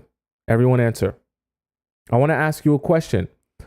If I was your marriage counselor, your marriage therapist, and let's say you were in a 10-year marriage that was hanging on by a thread, and in your 10-year marriage, you guys weren't having any pineapples anymore. There was no intimacy. You guys were so cold, so distant. You literally needed to come to me as your marriage counselor to figure out how you guys can get the spark back in your marriage and relationship. And if I can't help you figure that out, then this marriage is going to be over and it's going to be the end of it. And it's going to be a horrible experience. Okay. So let's say you came to me as your marriage counselor. You sit down with your husband in front of me. You're paying me top dollar as the best marriage counselor in your city. You're paying me $300 USD an hour. Okay, so whatever that translates to in your currency, you're paying me $300 USD an hour to sit down with you and have a conversation with you and help you get some more intimacy in your relationships. Now, I want you guys to answer. Let's say you came to me, you're like, please, doctor, how can we bring back the spark in our relationship? How can we desire each other more, want each other more, that we have that same fire and desire in our relationship? And I said, look, amazing couple, this is what you need to do. Follow my instructions exactly. I want you, both of you, to go home, do absolutely nothing, and choose to desire each other. Where's my degree? That's all. And you're like, wait, what? I'm sorry. Can you repeat that one? I think I missed it. Yes. I want you, both of you, to just go home. Don't do anything different. Nothing different. Don't do anything different. Just make the choice to desire each other more. That's all. If I was your marriage counselor and I said that to you, what would you be thinking if I said that to you as your marriage counselor? That the solution to your marriage in that scenario is to just go home and desire each other more. What would you be thinking? Tell me. I want you guys to all answer in the chat. Okay? You're paying me $300 an hour for that. That was your answer to your question and your situation I gave you. Go home and desire each other more. Clairvoyant said that's nonsense. What I'd be thinking. Don't go back to that man. I would think I need a refund. Right? Wouldn't change anything in the end. CMS says LOL. Carmen better answer too, because this is aimed at Carmen as well. Okay. You're saying to choose each other, right? Where's my refund? That's boring. Grab my purse and leave. I would say I do, but he doesn't. I get a refund. Okay. I'd want my money back, right? This is crazy. I wouldn't get it and no help, right? I'd say F no, right? I think there should be more. Carmen says, I think there should be more of communication to understand what is missing in the relationship. Well, I gave you your answer as the doctor. I said, go home and don't do anything different. Just choose, make the choice to desire each other, right? Practical advances, Carla says. And that is the key, right? And even Kim said it in the YouTube chat, right? The game playing are the steps to bring forth that desire. Right? Please, I want to pin that. So pin Carla's in the TikTok chat, pin Carla's comment, and Kim had that great answer as well. Okay. In the YouTube chat, the practical, things you can do and strategies you can actually implement are what we would consider the games. Okay.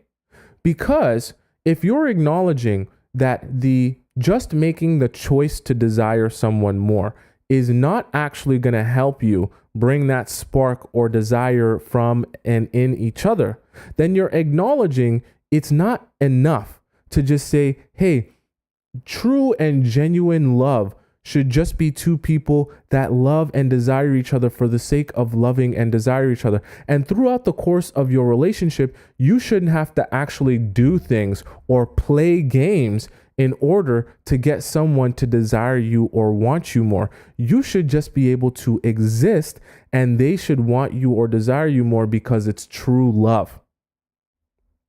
Okay, you see how those don't coincide? Because if you're saying that, then you're also agreeing that if you come to me as your marriage counselor and I tell you just choose to desire each other more, then that should be a worthy solution to your problems, right? That your husband should just choose to desire you more and everything will be fine. And you can just choose to desire him more and everything will be fine. When it actually doesn't work like that. Your husband actually needs to do things in order to help you desire him more, and vice versa. You actually need to do things in order to help him desire you more. And so out in our dating world and our real lives and our relationships, we actually need to do things in order to have people desire us more. Now, when it comes to dating people in that scenario, we think of it, oh, well, you're playing games if you're actually coming up with strategies to make people desire you more. When in reality, right, we're also saying that, well, if I actually wanted someone to desire me more, I would actually need to do things. If I wanted my husband to desire me more and we went to a marriage counselor, right, and we wanted to bring that spark back, we would actually need to do things. Meaning it takes action and it takes like actual like strategies in order to gain and get desire. It's not just existing. Okay. So I give that example to help you guys understand how it doesn't make sense to think of it as playing games when in reality, it requires work in order to get people to desire you. You can't just sit on your butt and do nothing and expect people to desire you and want you, and vice versa. People can't just sit on their butt and do nothing and expect you to just desire them for no reason. Right? Right? Gamifying dating says you think of women as objects and play games, be genuine, period. Well, I mean, that's your perspective, and I am not going to argue your perspective.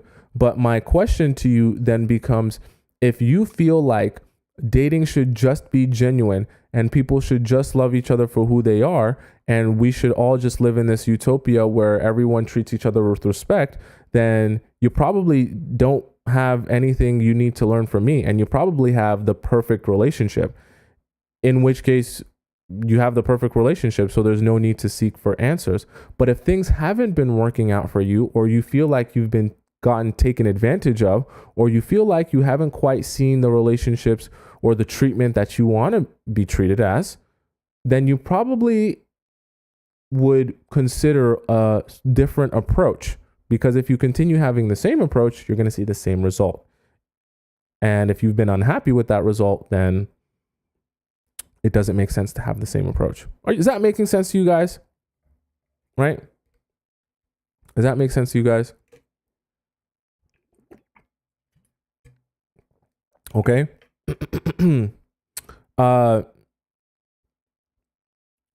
So someone says, why won't you comment on 4B? I don't know what is 4B. Okay. Rick Me says, yes. When teaching someone to play football, you wouldn't just say, now score a goal. There's a technique involved to get you in the best position to score. That was a great analogy, Kim. You're so smart. You are so smart, right? We would expect techniques and strategies in order to get to a destination, right? And the techniques and strategies, some might consider it playing games, but the reality of it is all you smart people that get out of the mindset, oh my God, it's playing games. I don't want to play games. I want genuine true love. Those of you that get out of that mindset will actually get what you want. And all the other women will be looking at you like, damn girl, how you have your man wrapped around your finger? How you have your man literally crawling on glass, ready to sniff your butt, put his nose inside your butthole, do anything for you. I can't even get my man to text me back. Don't you be thinking that yourself sometimes? I see some of these girls on Instagram, they get their man to do the absolute most for her. He's taking her on $1,000 dates. He's doing anything he can for her. He's buying her this bag, that bag. These men are doing and it's not just one man. They seem to get every man to do absolutely the most for her. And I'm sitting here, I can't even get a guy that I like to text me back. Do you guys think that that's by accident? It's not because those women are better than you. Okay. And I want you to understand, for most of you, you guys are, unless you have a huge bobblehead, a massive forehead, or some weird deformity. Okay. Most of you are attractive women. So it's not that, oh, she's so much more attractive than you that she gets things from men that you could never even dream. It's not about that. Okay. I want you to understand it's really about the approach and the technique and the strategy and the mind. and understanding what's going on, you can actually get that and receive that, right? But if you're not focused on how to do it, or you're sitting back to, but it's games. I don't want to play games. It's playing games. That's too manipulative. I'm not going to manipulate people like that. Cool. Sit back, but also realize that in the process of that, the men ain't going to be chasing after you. They're going to be looking right over your head to the other women who are actually focusing on how to increase their desire. And they're going to be the ones getting chased after and getting worshipped, while you sit there like, hey, are you noticing me? Hey, you're walking right past me. Hey, I've literally given you my entire life and you're literally not even acknowledging me. You're actually taking all of the awesome amazingness energy that I gave you and you're going and talking to some other girl. You're going to be sitting there sad like that. Right? Right? Love you for being you, said they chasing those women. They are, right? Women get chased, okay? You like this shouldn't be a shocker to you. Women get chased, okay? You can inspire chasing from a man, right? You just have to know how to do it. Okay? Kayla says gotta do the black cat energy. I agree. We'll have a whole show about black cat energy, right?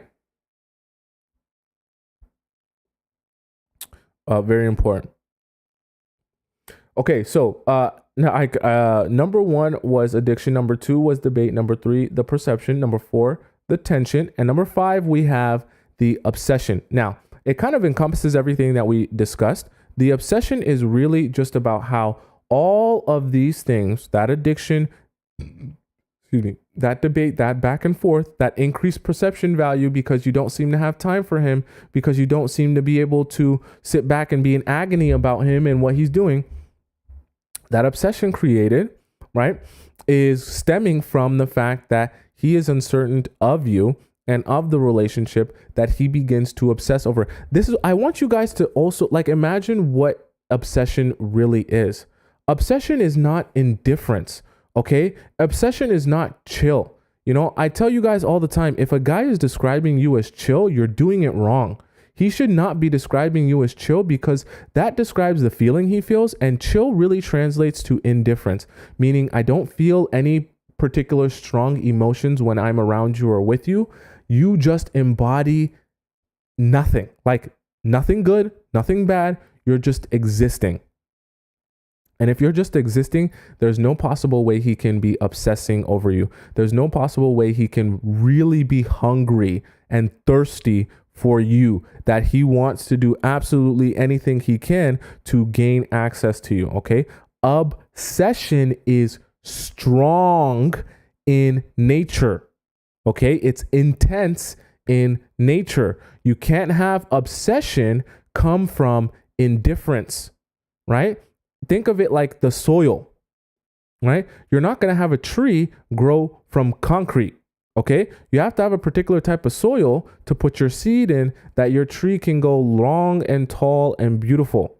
If you don't set the stage, right, have the right soil in terms of the addiction, making him debate, go back and forth with himself, having so much uncertainty, having so much insecurity and anxiety, there is no way he can have obsession towards you and towards the relationship. And truthfully and honestly, when you have a man, men falling in love is the same thing as obsession, because when he truly loves you, he's going to be obsessed with you. I don't care what anyone says. I don't care what anyone says.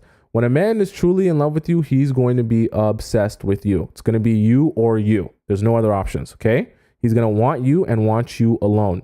He's going to have his singular focus on you. His thoughts are going to be on you. His feelings are going to be directed towards you. He's going to care a lot about you. All of that focus and attention is going to be on you. Okay, so that is very much similar to obsession. I don't care what anyone tells you, right? When all of that time and focus is on you, think of, I'm going to get mad now. Think about this logic. If men say things like happy wife, happy life, that means when men are truly committed to a woman, they understand that their singular focus has to be on the satisfaction of that woman. Think about how much focus and energy that requires. to constantly be thinking about what is the satisfaction level of that singular individual, because that singular individual's level of satisfaction will dictate whether or not I have a good and happy life.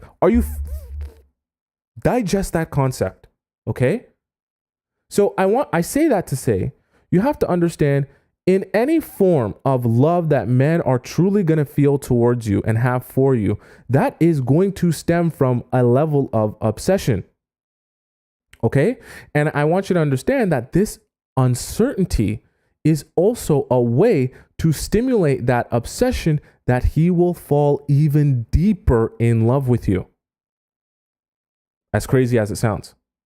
The obsession, sorry for hitting the mic there. The obsession does not stem from the security of feeling like, well, there's nothing here for me to work on. There's nothing here for me to work for. You're worshiping me. You're on the offensive towards me. You're chasing after me. So I'm going to sit back and receive everything you have to offer me, because clearly it doesn't matter if I do anything for you. I clearly exist in a perfect state in which I cannot make mistakes, and I am an all-being, all-seeing, all-knowing piece of amazing awesomeness that cannot be touched or questioned. Right? Just like I just want you guys to grasp that concept.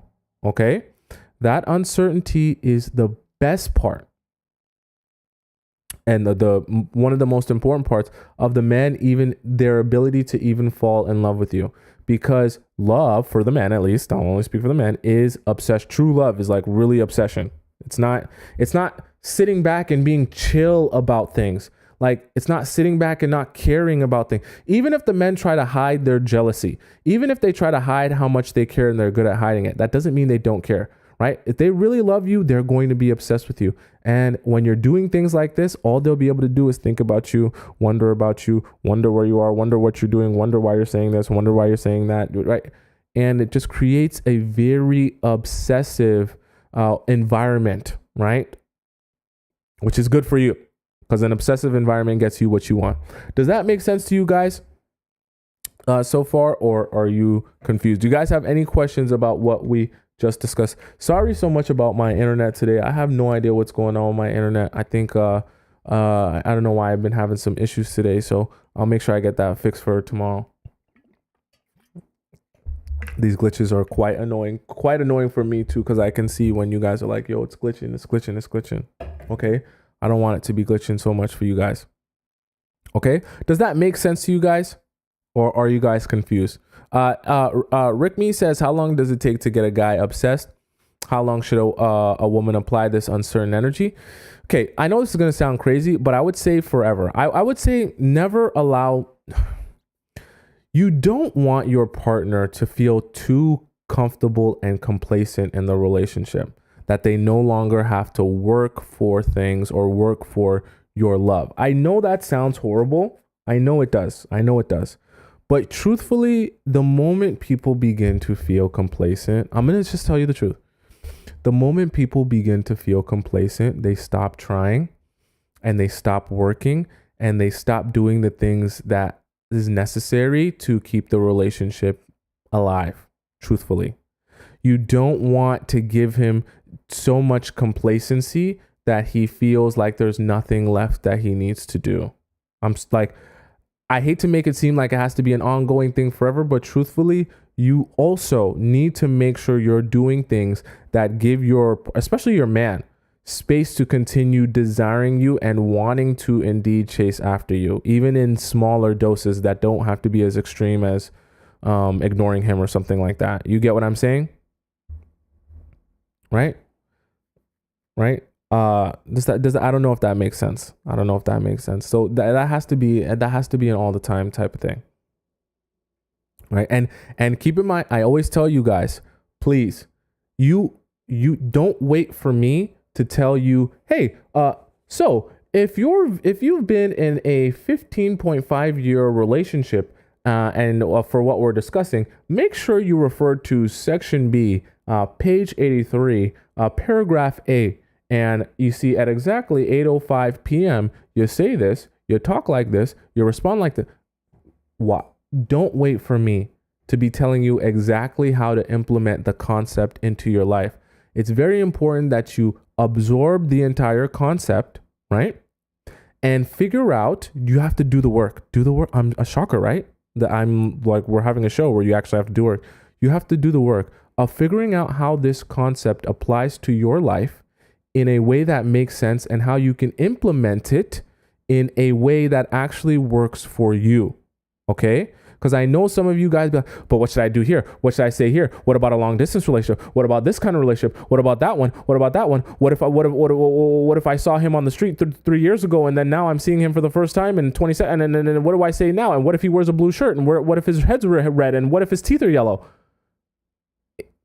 You're not actually grasping the concept of what we're discussing or absorbing it if you're just waiting for me to give you a direct answer on your direct situation and how you should respond, because then you're not doing the critical thinking of understanding how this concept applies to your own experiences and figuring out how you can actually implement it. You understand what I'm saying?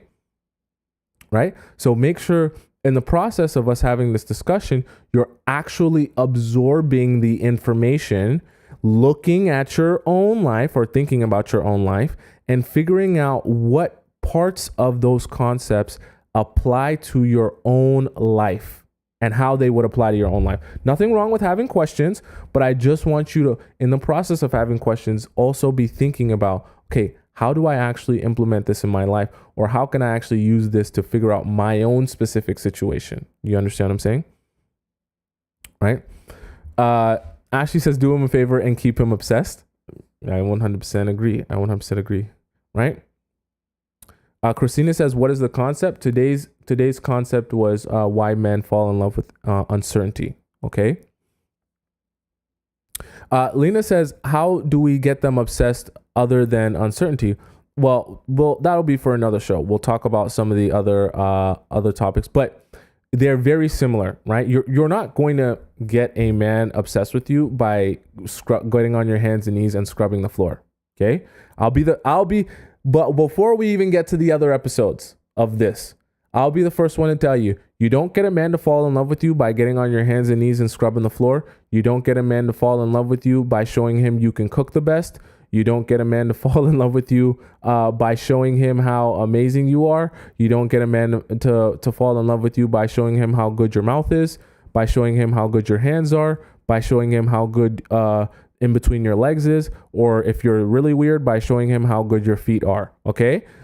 None of that is going to be the reason he falls in love with you. Okay? I'll be the first. It's all about the emotions and the mind.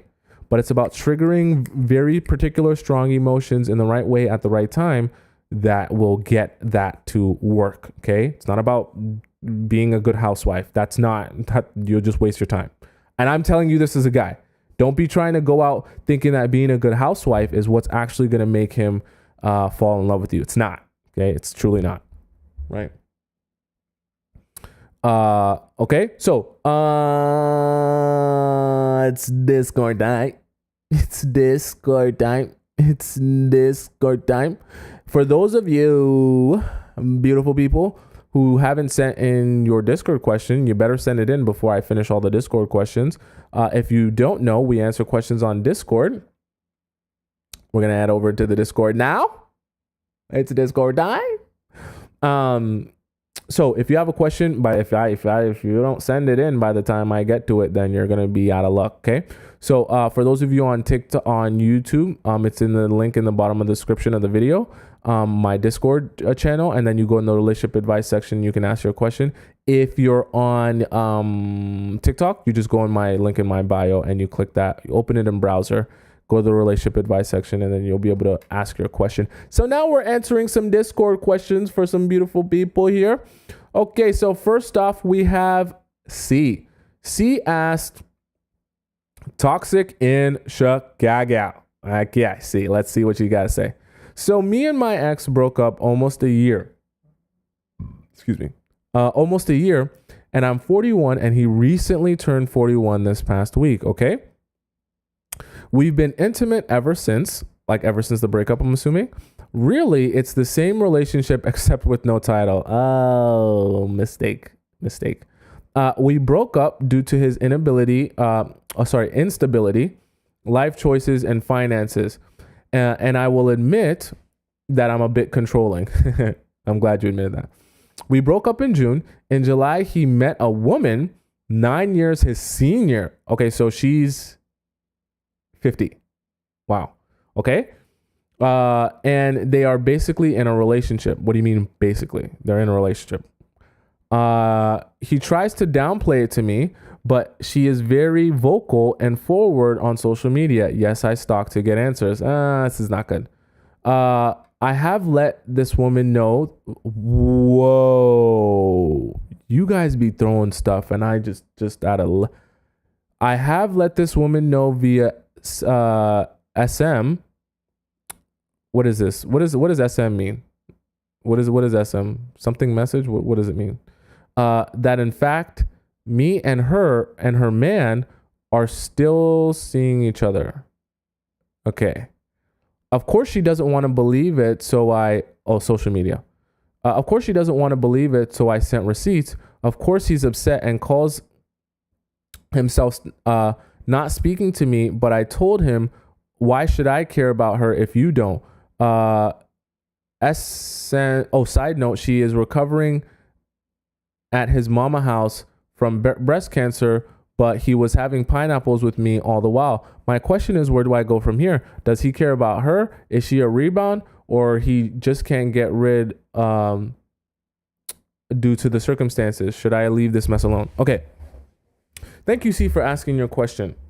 And by the way, Anitra, thank you so much for the $10 donation, super chat, and the YouTube chat. I appreciate you so much, Anitra. Thank you so much. And you've been a loyal member of the squad, the Players Club here. So I really, really appreciate that donation. Now, getting back to C's question. So I think in your situation, my question whenever women do this, where they reach out to the other woman, my question is to you, do you, correct me if I'm wrong. I don't want it to make it seem like I don't know. So tell me if this makes sense what I'm saying, guys. I always question intention sometimes because, see, in your situation, I know you want to make it, you're telling me that you told her this because you thought she should know this. This is information she should know.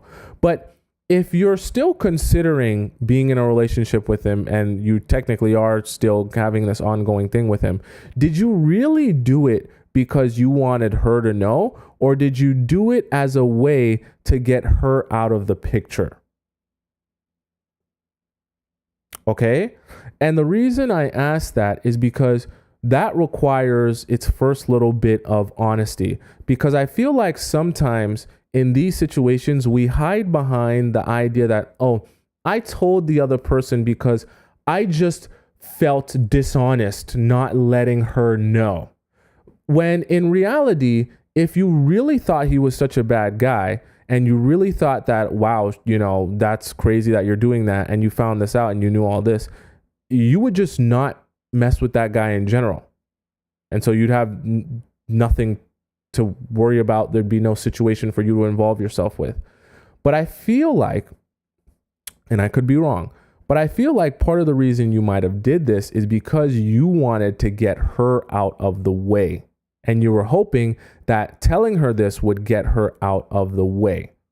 And it's less about, wanting her to know, because what if you want her to know this? What if she stays with him? Then what are you going to do? You understand? Because it doesn't seem like you're necessarily okay with him having this girl in his life. And so I asked that question. My second question then becomes, if you are understanding that he is doing this to you, so you guys were exes, now you guys are messing with each other, and he's messing with another girl, what is the reason that you would want to continue a relationship with this guy? Even if, let's say, he ended this thing with this other girl, why would you want to continue being in an ongoing relationship with this guy who you said it's not even a relationship anymore? You basically, I'm not going to be mean to you, see, but I talked to you guys about this before. You do not allow yourself, should not allow yourself to downgrade your title. You have literally gone from being a wife or a girlfriend, let's just say, right? Into being a friends with benefits.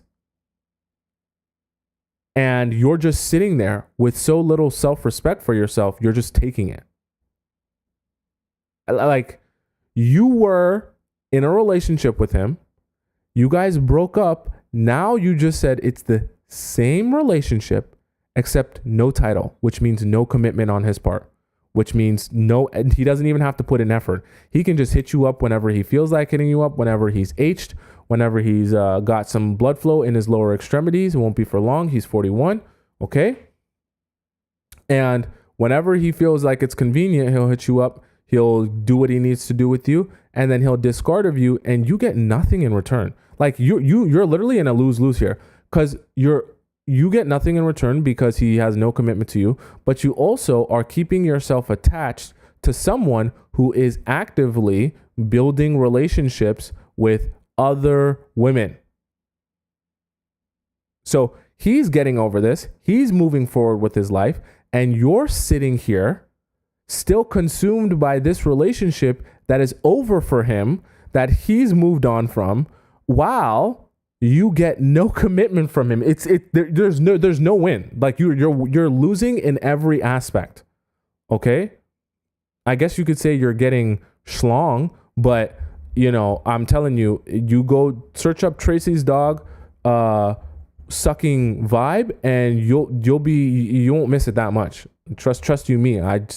Don't ask me how I know. I know a lot about a lot of stuff, and I've experienced a lot. Okay, get a Tracy's dog sucking vibe, and you won't even be that hungry or thirsty anymore. Okay, and so I say that to say, in all seriousness, like you're losing both ways. You're losing both ways, and I just don't see. I don't see what it's even necessary at this point to try to show the other girl how bad of a guy he is. You already know how bad of a guy he is. Actually, that's probably part of the reason the relationship ended. So just remove yourself from the relationship that you can heal and actually find the relationship you do want. I always tell you guys, stop focusing so much of your time and attention on the men that you aren't trying to be in a relationship with. There's no point. Just focus your time on and attention on the people who you're actually trying to build a relationship with. For C, this is not a relationship. What's the purpose of even Don't talk to his girlfriend. Don't talk to him. Don't talk to no one. Just move forward, that you can actually move forward. Everything you try to figure out, but I should tell her this. I should let her know this. I should talk to him about this. I should call him out on. All of this is just an excuse to keep him around in your life, and you keep conversation with him, that you can feel like you're still having this relationship or connection with someone who's literally building other relationships with other people. So my advice to you would truly be to move on. Block him if you have to, that you can stop going back to this and entertaining this and putting your attention and focus on this. Okay, that's my advice to you, see. Oh my God, you guys asked so much questions in the span. What the hell? In the span. Let's see here. So this is Miss St. Louis. No, this is Miss St. Louis' question that's been answered. Okay, perfect. That one was answered. Oh, we got a screenshot in this. Oh my God. Oh my God. And this is like a part 2. Holy guys, buckle up. Buckle up here. We got some tea here. All right.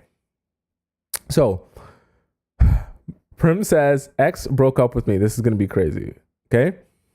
My 21-year-old ex, me, right? He's a 21-year-old male, broke up with me yesterday. We weren't dating officially yet, but trying to make it work. It felt out of the blue, like it's out of nowhere, since he didn't communicate, but we had been arguing or fighting here and there. He mostly blames me for causing arguments, and he tends to shut down. He's been slightly distant lately. Anyways, while he was breaking up with me, I couldn't accept it. So I couldn't accept it, or it was so hard to accept because I had been with him for 4 years on and off. I know it was bad of me, but because I was emotional. I begged him to think about it and give it until the end of the day to make sure he was sure, but he seemed super sure. So I was crying all day thinking he wasn't going to change his mind. We were supposed to talk last night, but change of plans. Here are our texts. Oh, this is going to be so sad. I can already tell it's going to be really sad. Okay, let's see if we can zoom in here. Can we zoom in here or get some? I don't think we can. Open in browser. Let's see here. I want to get the full, as big as I possibly can of it. Now we'll just pop it up on here. Let's leave it up. It's fine like this. Okay, so she says, "Do you still want?" Let's see. She says, "Do you still want?" Okay, read this. "Do you still want to talk right now? Actually, I would prefer that we talk. I want to address a lot of things. I'm sorry. Oh my God, what times are these? Oh, you're sending these back to back to back. Also, when is your final? Mine is at 7. This is craziness. If you meant what you said about not wanting to work things out anymore, then I don't think we have anything to talk about. If that's how you feel, then I understand. I just feel like I just had more to say and explain my thought process. I genuinely think of you as my best friend. It's not like it doesn't hurt me or make me sad. Okay. I'm okay with talking after as well. It's making me sad. I don't think it was the best decision to make at the time because right now I feel like we are both very stressed and things easily get to me. So I apologize for that. I feel kind of sad and I just exploded. Okay, so that was it. All right. So Prim then goes on to say, anyways, I just don't know how to respond to him. How could he just break up to apologize or take it back? He sounded so sure that he didn't see a future with me anymore when he was breaking up with me. Okay, Prim. I'm not going to be mean here, but I'm going to tell you that this is a function of your age and of his age. And this is part of the reason why I say, you know, there's got to be an age limit to you guys on the show. Not because you're, you know, too young or anything, Prim. Obviously, you're on the younger side, but this is kind of some of the things that the 21-year-old men do. You know, they're really uncertain about themselves and what they want. So a lot of times they go about their relationships the same way. That's why you have a 4-year situation that's going on and off, right? My honest advice to you, I mean, I don't know what you guys broke up for. That's the thing, okay? And make it work could mean many different things. My advice to you, though, is knowing how relationships go, you guys need to have clarity, okay? Do not, this is the very important thing. Do not, I'm not going to fault you if you end up back in this relationship, but do not be in limbo. Either be broken up or be in a full committed relationship. Don't do this halfway stuff where you're like, oh, we'll work it out. Okay, so we'll see how things go. Okay, so maybe we'll try and make it work. And then 2-3 weeks, 4 months goes by, and then you guys are like not in a real relationship where you're girlfriend and boyfriend, but you're still spending time with each other. You're still texting each other. Oh, but then all of a sudden, because you guys aren't boyfriend and girlfriend, he can still sleep with girls. He can still go out and do what he wants. And then he'll be like, wait, but I thought we weren't dating. What do you mean I can't sleep with other girls? What do you mean I can't go out on dates with other girls? Right? Because you don't want to put yourself in a situation where he can downgrade you from being a girlfriend into being this kind of situationship, friends with benefits situation while you figure out what you want to be. And he just strings that along for as long as possible while he entertains other girls and you stay attached to him.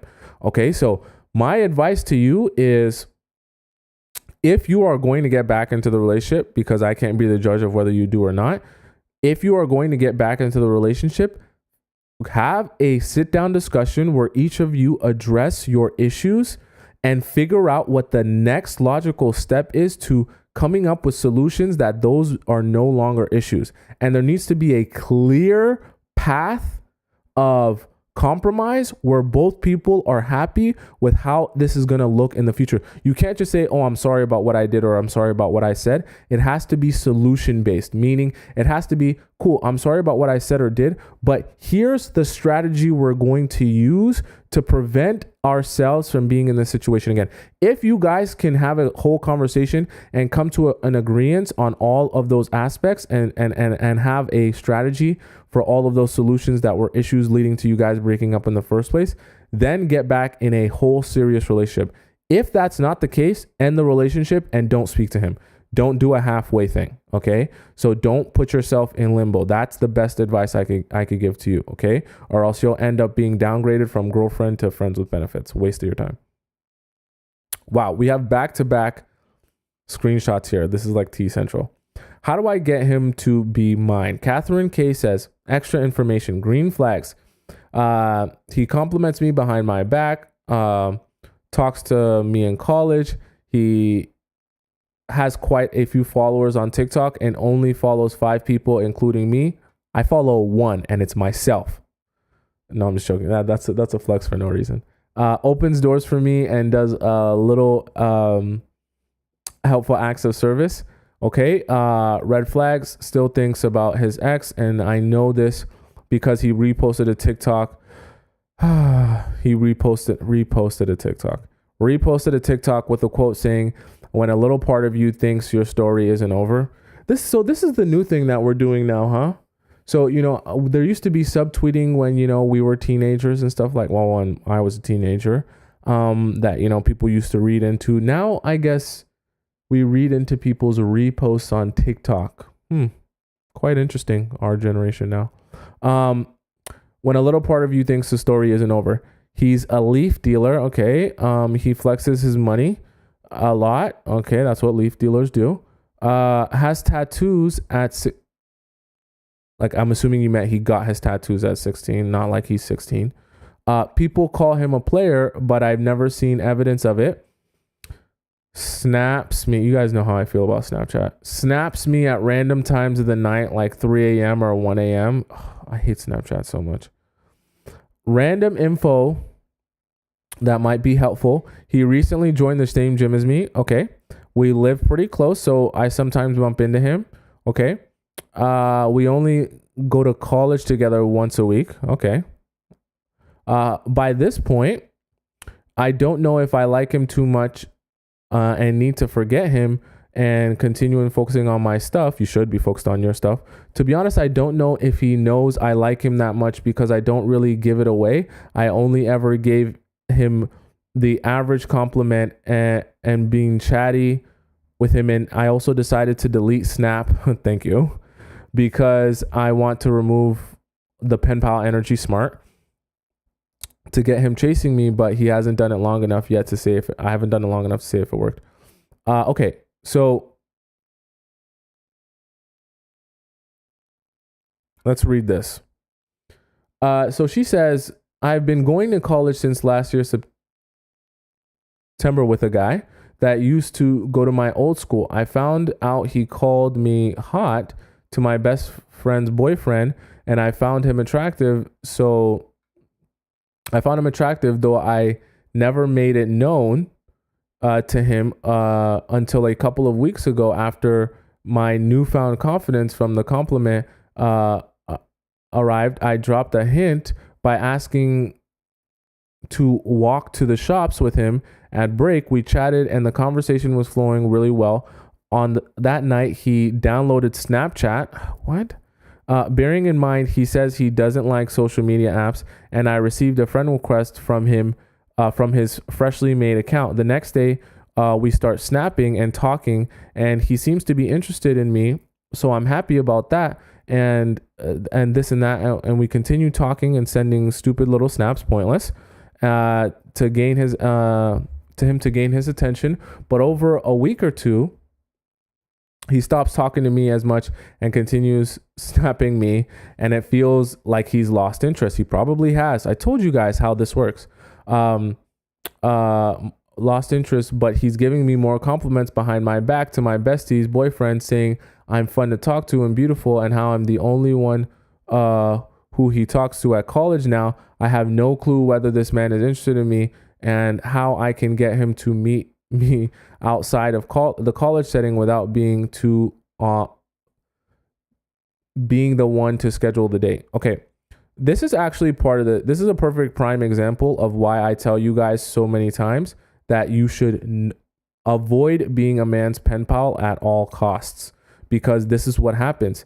They begin to become complacent with the relationship, where they feel like it is not necessary for them to actually put in the work of having to see you in person and take you out on dates and spend real time with you. And they just become obsessed with Snapchatting you, texting you, a lot of low quality form of communication. And then they just stop caring. They lose interest because you become mundane and boring and uninteresting and chill, and they become indifferent to you because you're around all the time in very low quality forms that doesn't inspire him or make him feel anything. So my advice to you, Catherine, is to stop the texting. Obviously, you said you deleted Snap. Delete the Snap. Stop messaging him on any platform. Only use text if he is ready to schedule something with you. Other than that, don't bother texting him. Okay? This back and forth of him talking to your friends about how hot you are and how cute you are. Yeah, cool. That sounds cool in a high school musical.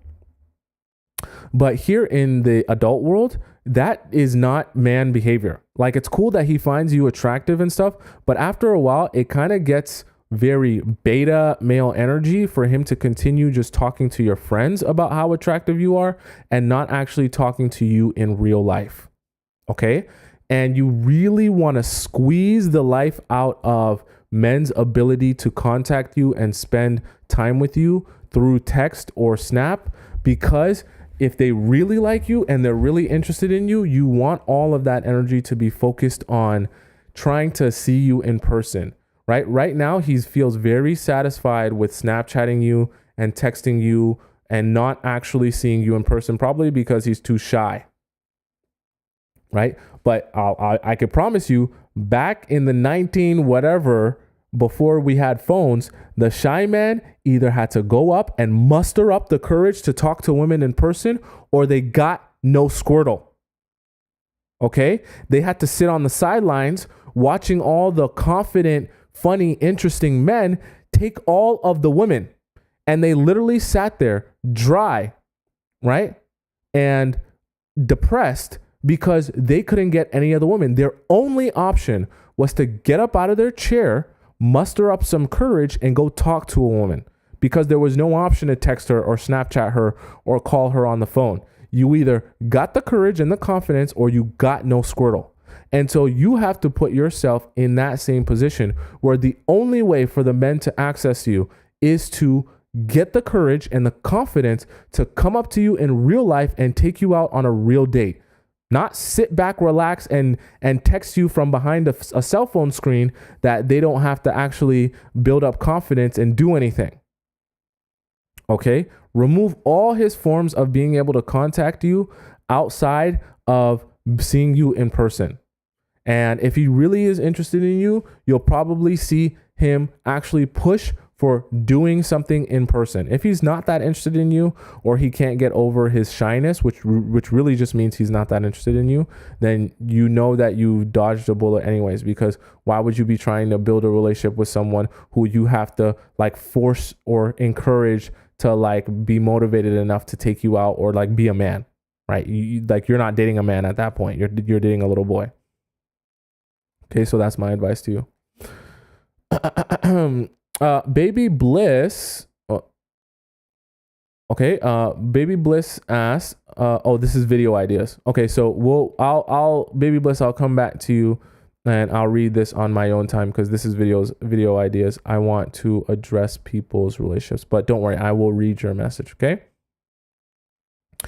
Goldie says, damage control. She says, please, can you talk about what to do next if a girl has already given up Squirtle? Is it too late to fix things, or has the damage already been done? Should we move on and consider it as a wasted body?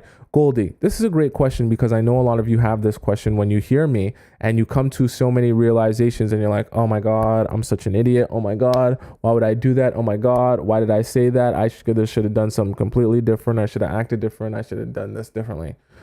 That's fine. I'll be honest with you. Your power has been lost when you give away Squirtle. I'll be so truthful with you. It is not impossible to get a guy interested in you after you give him Squirtle.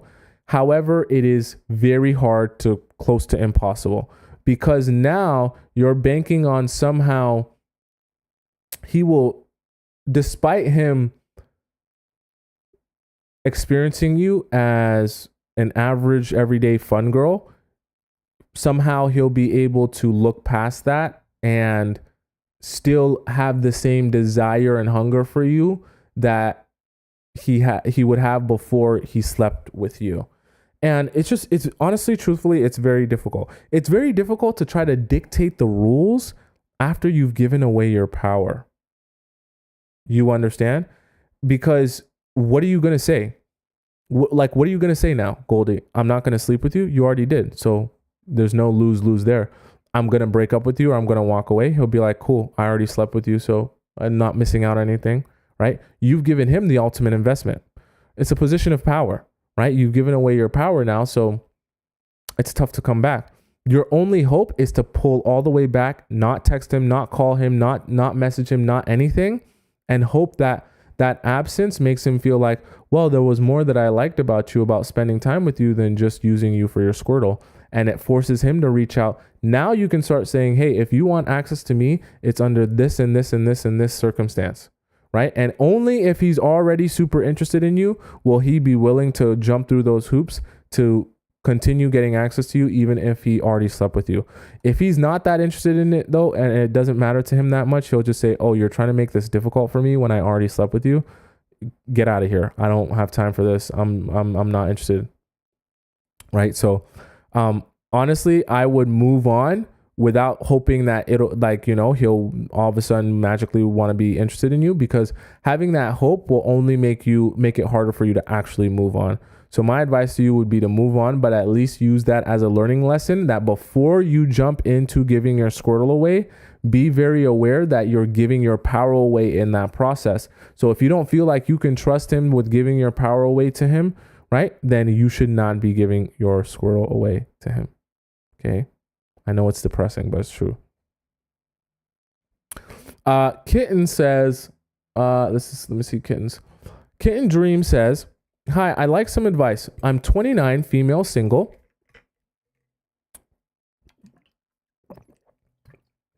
I bought a piece of art from my ex to support him when he needed it last year, but I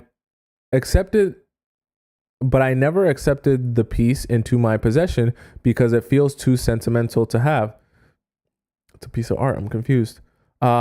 I paid $400 for the piece of art, and I told him he could resell it, but he said he'll always consider it mine, so he won't. I mean, you paid for it, so it is yours.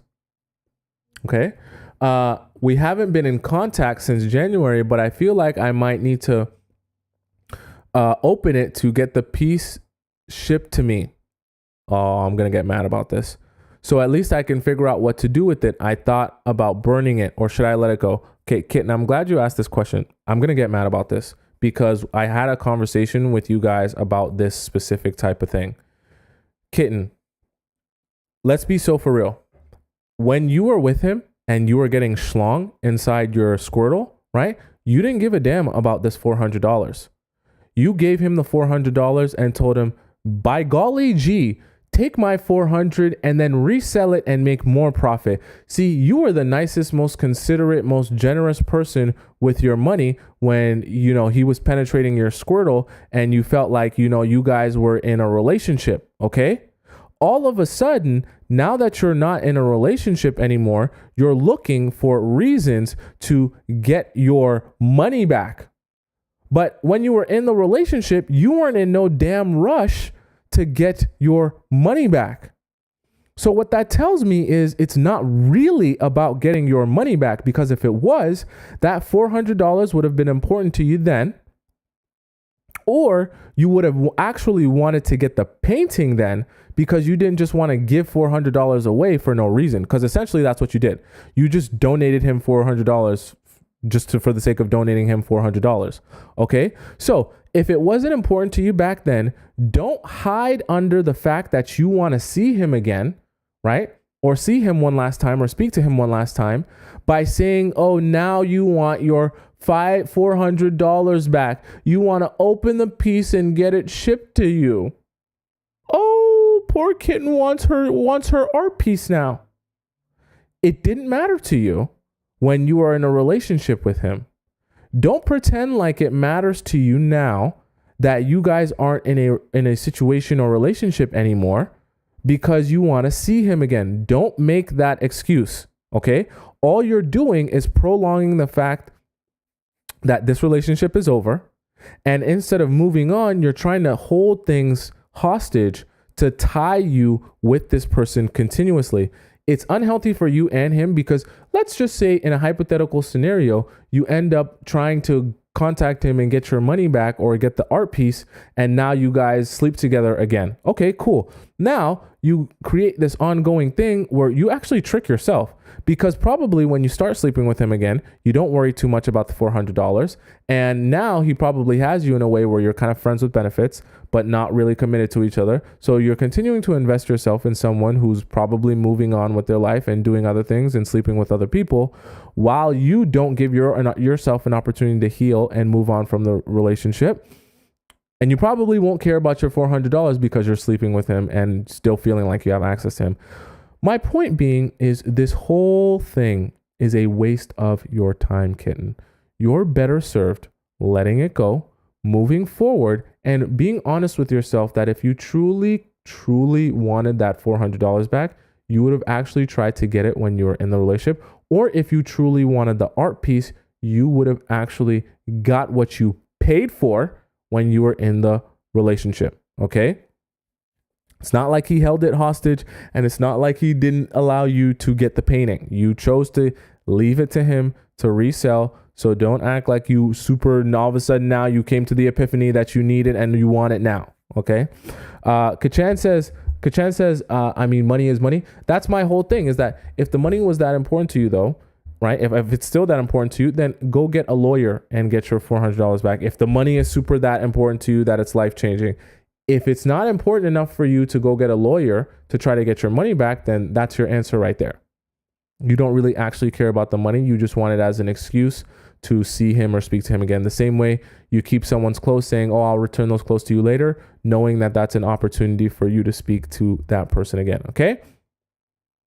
That's the show for today. I'll answer any questions that I didn't get to answer. I'll answer them in tomorrow's show. So if you didn't get your question answered today, don't worry. I'll answer them in tomorrow's show. My Instagram is up there for you guys on the top left. If you guys want to follow me on Instagram and see every single thing I'm doing, all aspects of the day. Sahar said, no, one more, please. Don't worry. I'll be on tomorrow. Just come on tomorrow. That reminds me, every day I'm on Monday, Tuesday, Wednesday, Thursday, Friday at 4 p.m. Eastern time. So if you're ever thinking, when should I catch them? Just type in on your Google, 4 p.m. Eastern time in whatever your time zone is. And that's what time I will be live streaming. Okay. Or you can just turn my notifications on or on TikTok or YouTube and you'll know exactly when I'm live. I do all my questions at the end. If you guys want to rewatch the show in its entirety, you can head over to YouTube. I think we had a record number of people in the show today. You can head over to the YouTube on top of my head, the YouTube logo. Just type in my name on YouTube and you'll go in the live section and you'll find this live show along with every other live show I've ever done since the beginning of time, on there. And you can watch it with the TikTok live chat embedded and the YouTube live chat embedded as well. So you'll be able to follow all the amazing conversation going on. All right. That is the show for today. I will see you guys right on time, 4 p.m. Eastern time sharp tomorrow. And we'll spend lots of amazing time with each other once again. Okay. Bye.